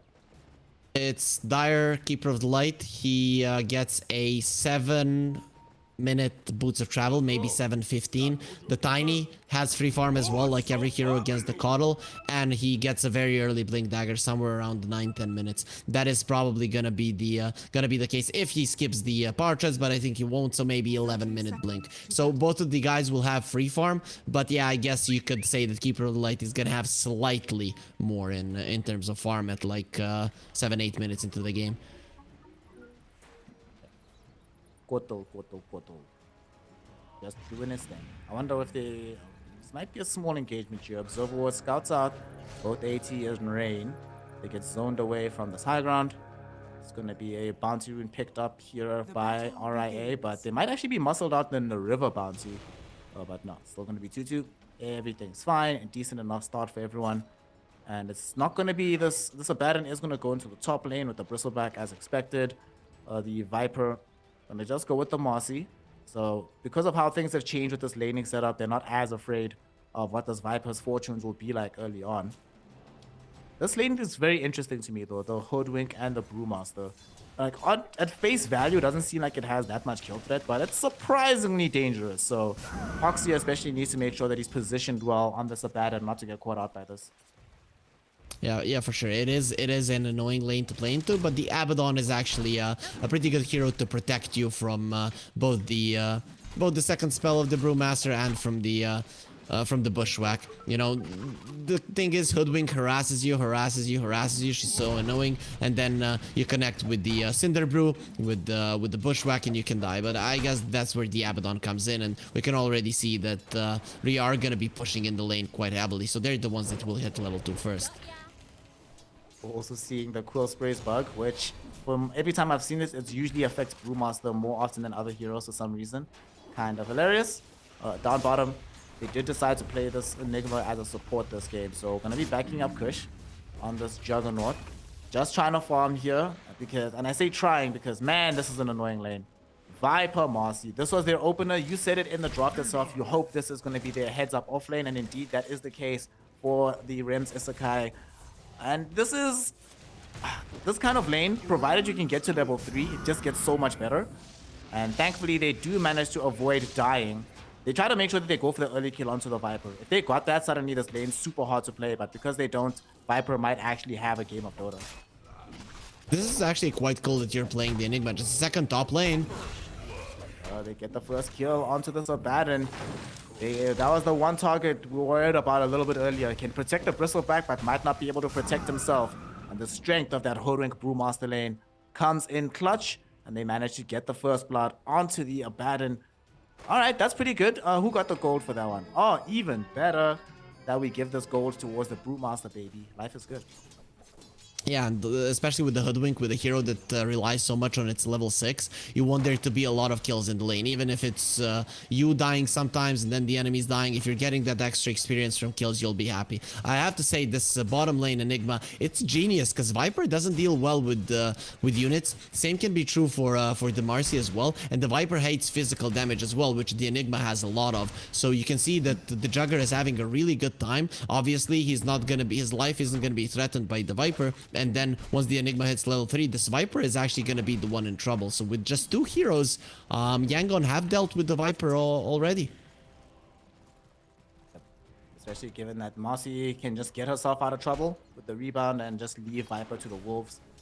So we'll see what kind of aggression they try to mount against that hero. In the top lane now, we just see Bristleback trying to farm, doing his thing. Not getting as much farm as you would like to in the situation. So playing fairly defensively here against AT, but this continues much longer. I mean, Bristleback does eventually catch up, but you always want to get to your Vanguard sooner rather than later. And also being heavily out-denied in that top lane. 15 and 5 on the Brewmaster versus 10 and 1 on the Bristle. Doesn't feel super hot when that's happening to you, but what can you do? Let's survive. It is weird though. I guess their idea of just pressuring the lane early on didn't work out. Toss back mid lane. That's a pretty good one. We get a toss back, but bottom we also had Jed dying. Dispose did come out. Zore was able to survive a little bit, but the Eidolon hits almost killed him. One more right click should be enough to get Juggernaut the double kill in this bottom lane. Jug. Oh no, this is not how it's supposed to go here. They were supposed to win this lane. They were supposed to get a good start for the Viper. You're not supposed to give up both kills to the Juggernaut instead here. Yep, that is not something that you want to happen. First of all, the Jugger is the hero that is going to be dealing with the Bristleback later on down the line. If he gets a good start, that's going to come sooner rather than later. And your Space Creator or your sturdy frontliner is getting trashed. Only 12 CS on the Viper. So, Aria, right off the bat, this is the worst start they could have hoped for. Gonna try to drag it back a little bit for themselves though. They should be able to pick up the kill onto the Enigma, but it's not gonna come for free as Kush runs down Jed. And that's gonna be the Marcy just taken out of the picture here. No level 6 onto this Jug, but these blocks though, the Eidolons almost caught Zore in an awkward position. Fortunately, Zore is able to survive. But unfortunately, the Marcy not able to do the same. Mid almost saw this Tiny running down the Keeper of the Light. Cuddle does manage to survive on Nyx. And is getting close towards having those bots.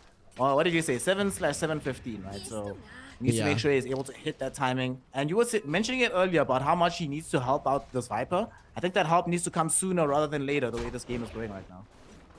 Yeah, and the EU region. Okay, before that, we're gonna experience Poxy dying. So in the EU region, the Coddles tend to rotate towards their offlane very early on. The team that does it the best is Bedboom, and Laurel pretty much minute 6-7 just immediately goes to the offlane. The thing is though, as a Coddle, it doesn't feel too good this game because the Viper can't set things up. So you need a little bit more in terms of levels on yourself, just so that you can do it on your own, because the Viper in this kind of a scenario just isn't gonna help you that much.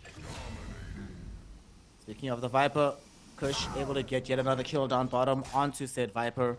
Marcy of the Jed left him alone to go and secure this arcane rune for this Coddle mid. Unfortunately, that does come at a cost. Zore doesn't back off from the lane, so he gets eviscerated by the Juggernaut and the Enigma. And this gives Jug level 6 now, so we're gonna have the Omni Slash available once we hit 7. At that point, you actually can't play this lane at all. So we've got maybe 2-3 minutes at most left to be able to do something here. So Viper, make it count. Do what you can, my friend. But this is yet another game that we're seeing today. One of these offlaners just off to a very torrid start.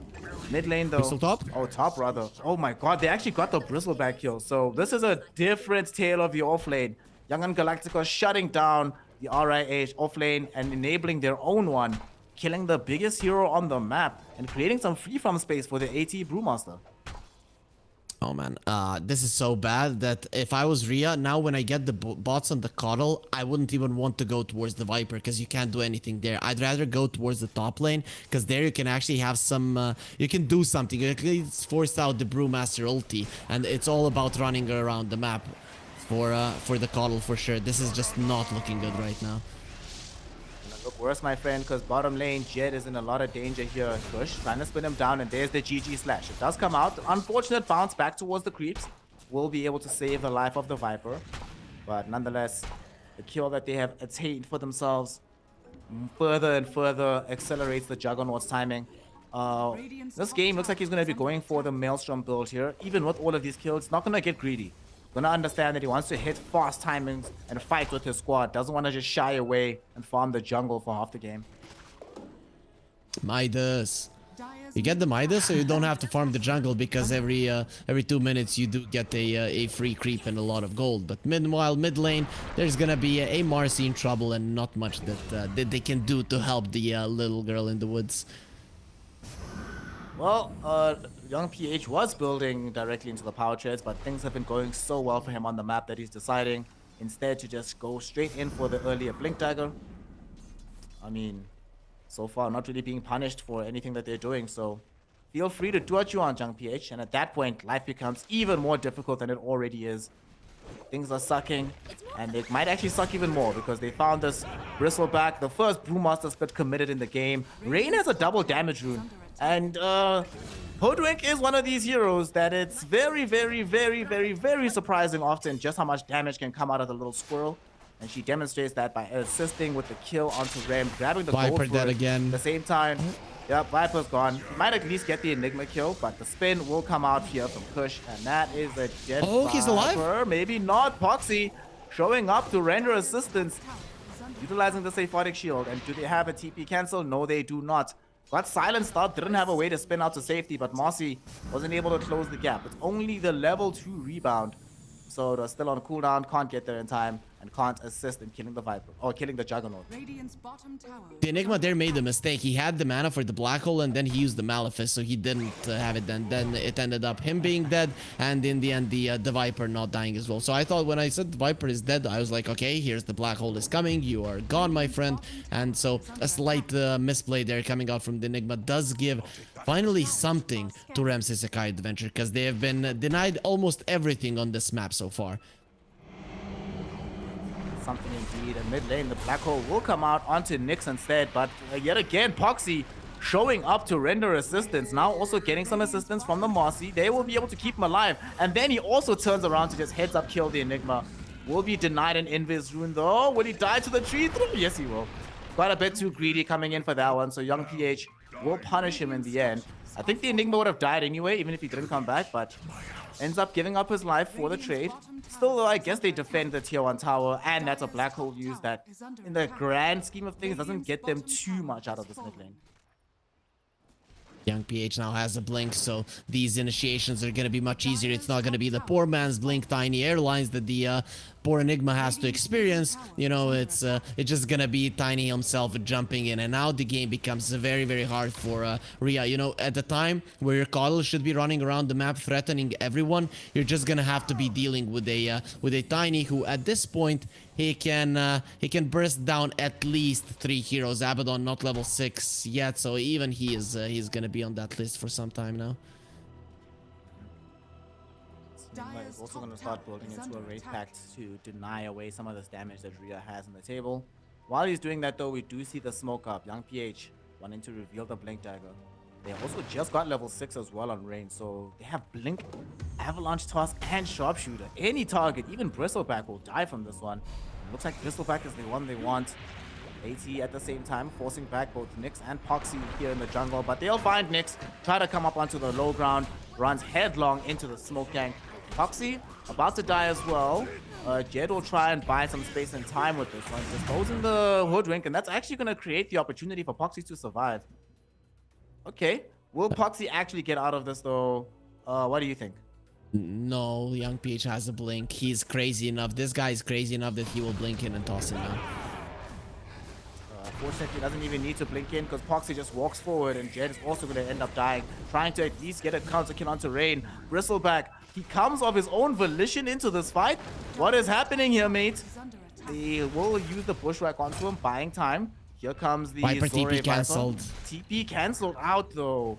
Oh god, now suddenly Bristleback needs to be very careful about how he's positioned here. Still though, presenting enough threat, and the tier 1 tower is scary enough that they do not want to force this fight. But it's looking more and more deadly on this map. 3 heroes ended up dying in that little skirmish. Young on Galacticos lost absolutely nothing.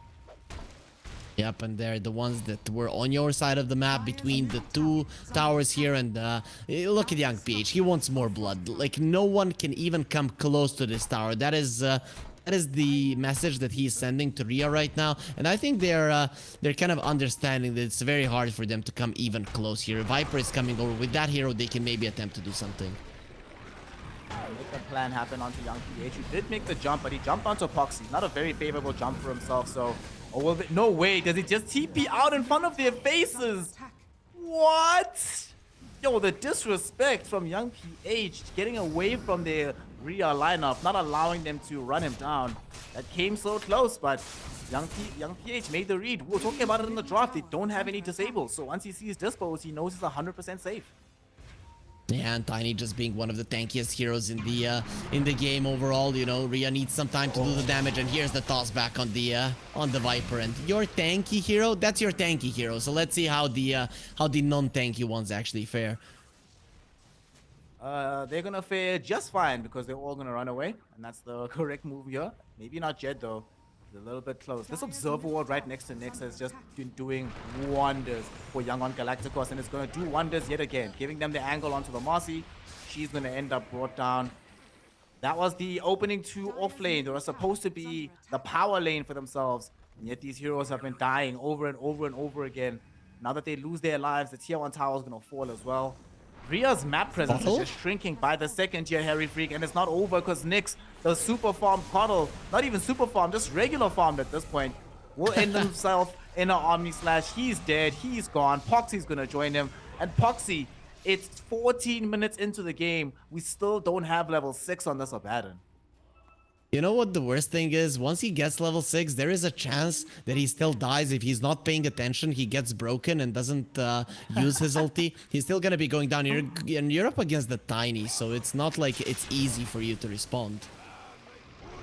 Well, a person whose game has not been easy at all is Zore on this Viper, who's about to die in this bottom lane. Aghanim Scepter has been picked up now by the Brewmaster, and they're committing it onto the Viper, but he's not dead just yet. There's going to be a 2-hero dream of a black hole coming in from this Enigma. These heroes aren't dead just yet. Poxy will now get bursted down.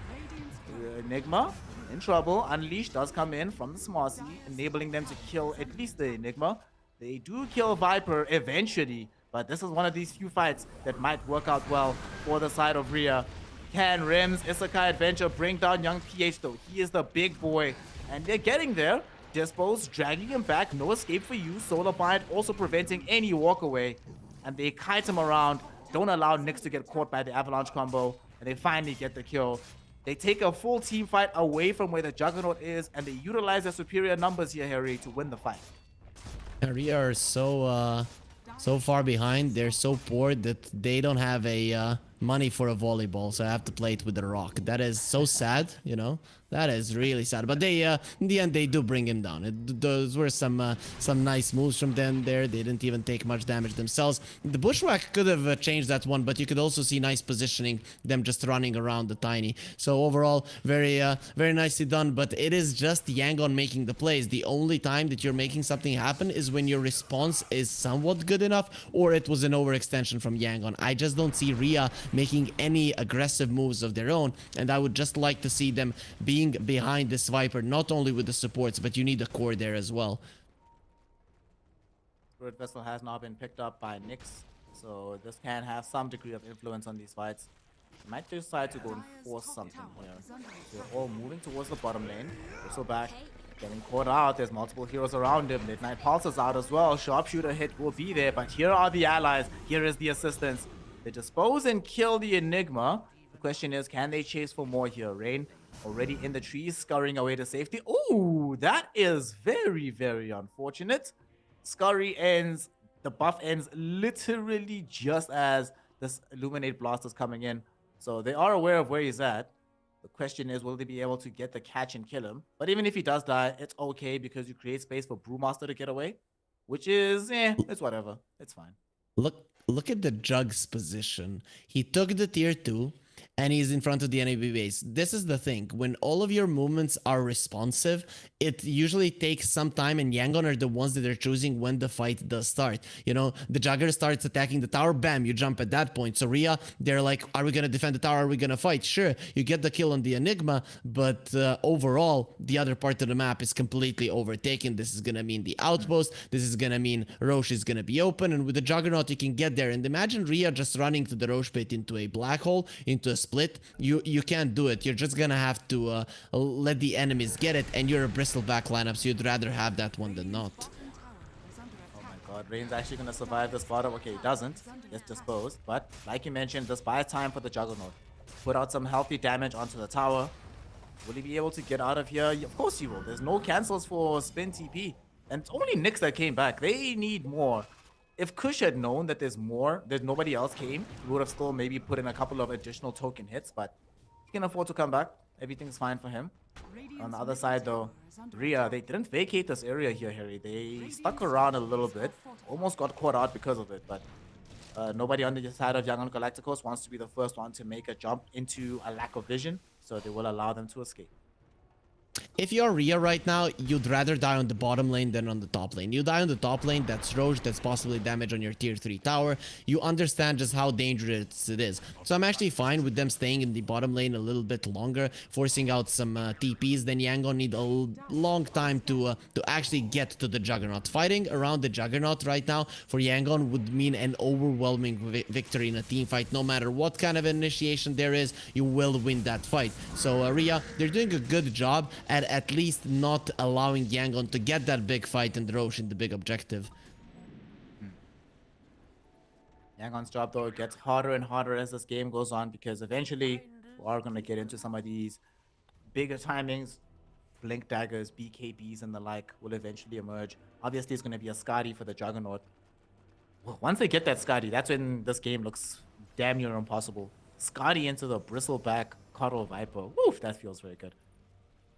So Rhea needs to try and do something right now. Do you build BKBs on anybody on Rhea? On the Viper you do. He's the other ones, they can't get caught. That is the thing. I guess the BKB on the Bristleback might come out at some point, but first you need the Ags. You're not going to be getting it before that. So I guess the Viper gets the early BKB. He's the one that's going to be posturing aggressively, and you know, if he does get the BKB out, there is a good chance that he does get out of it alive.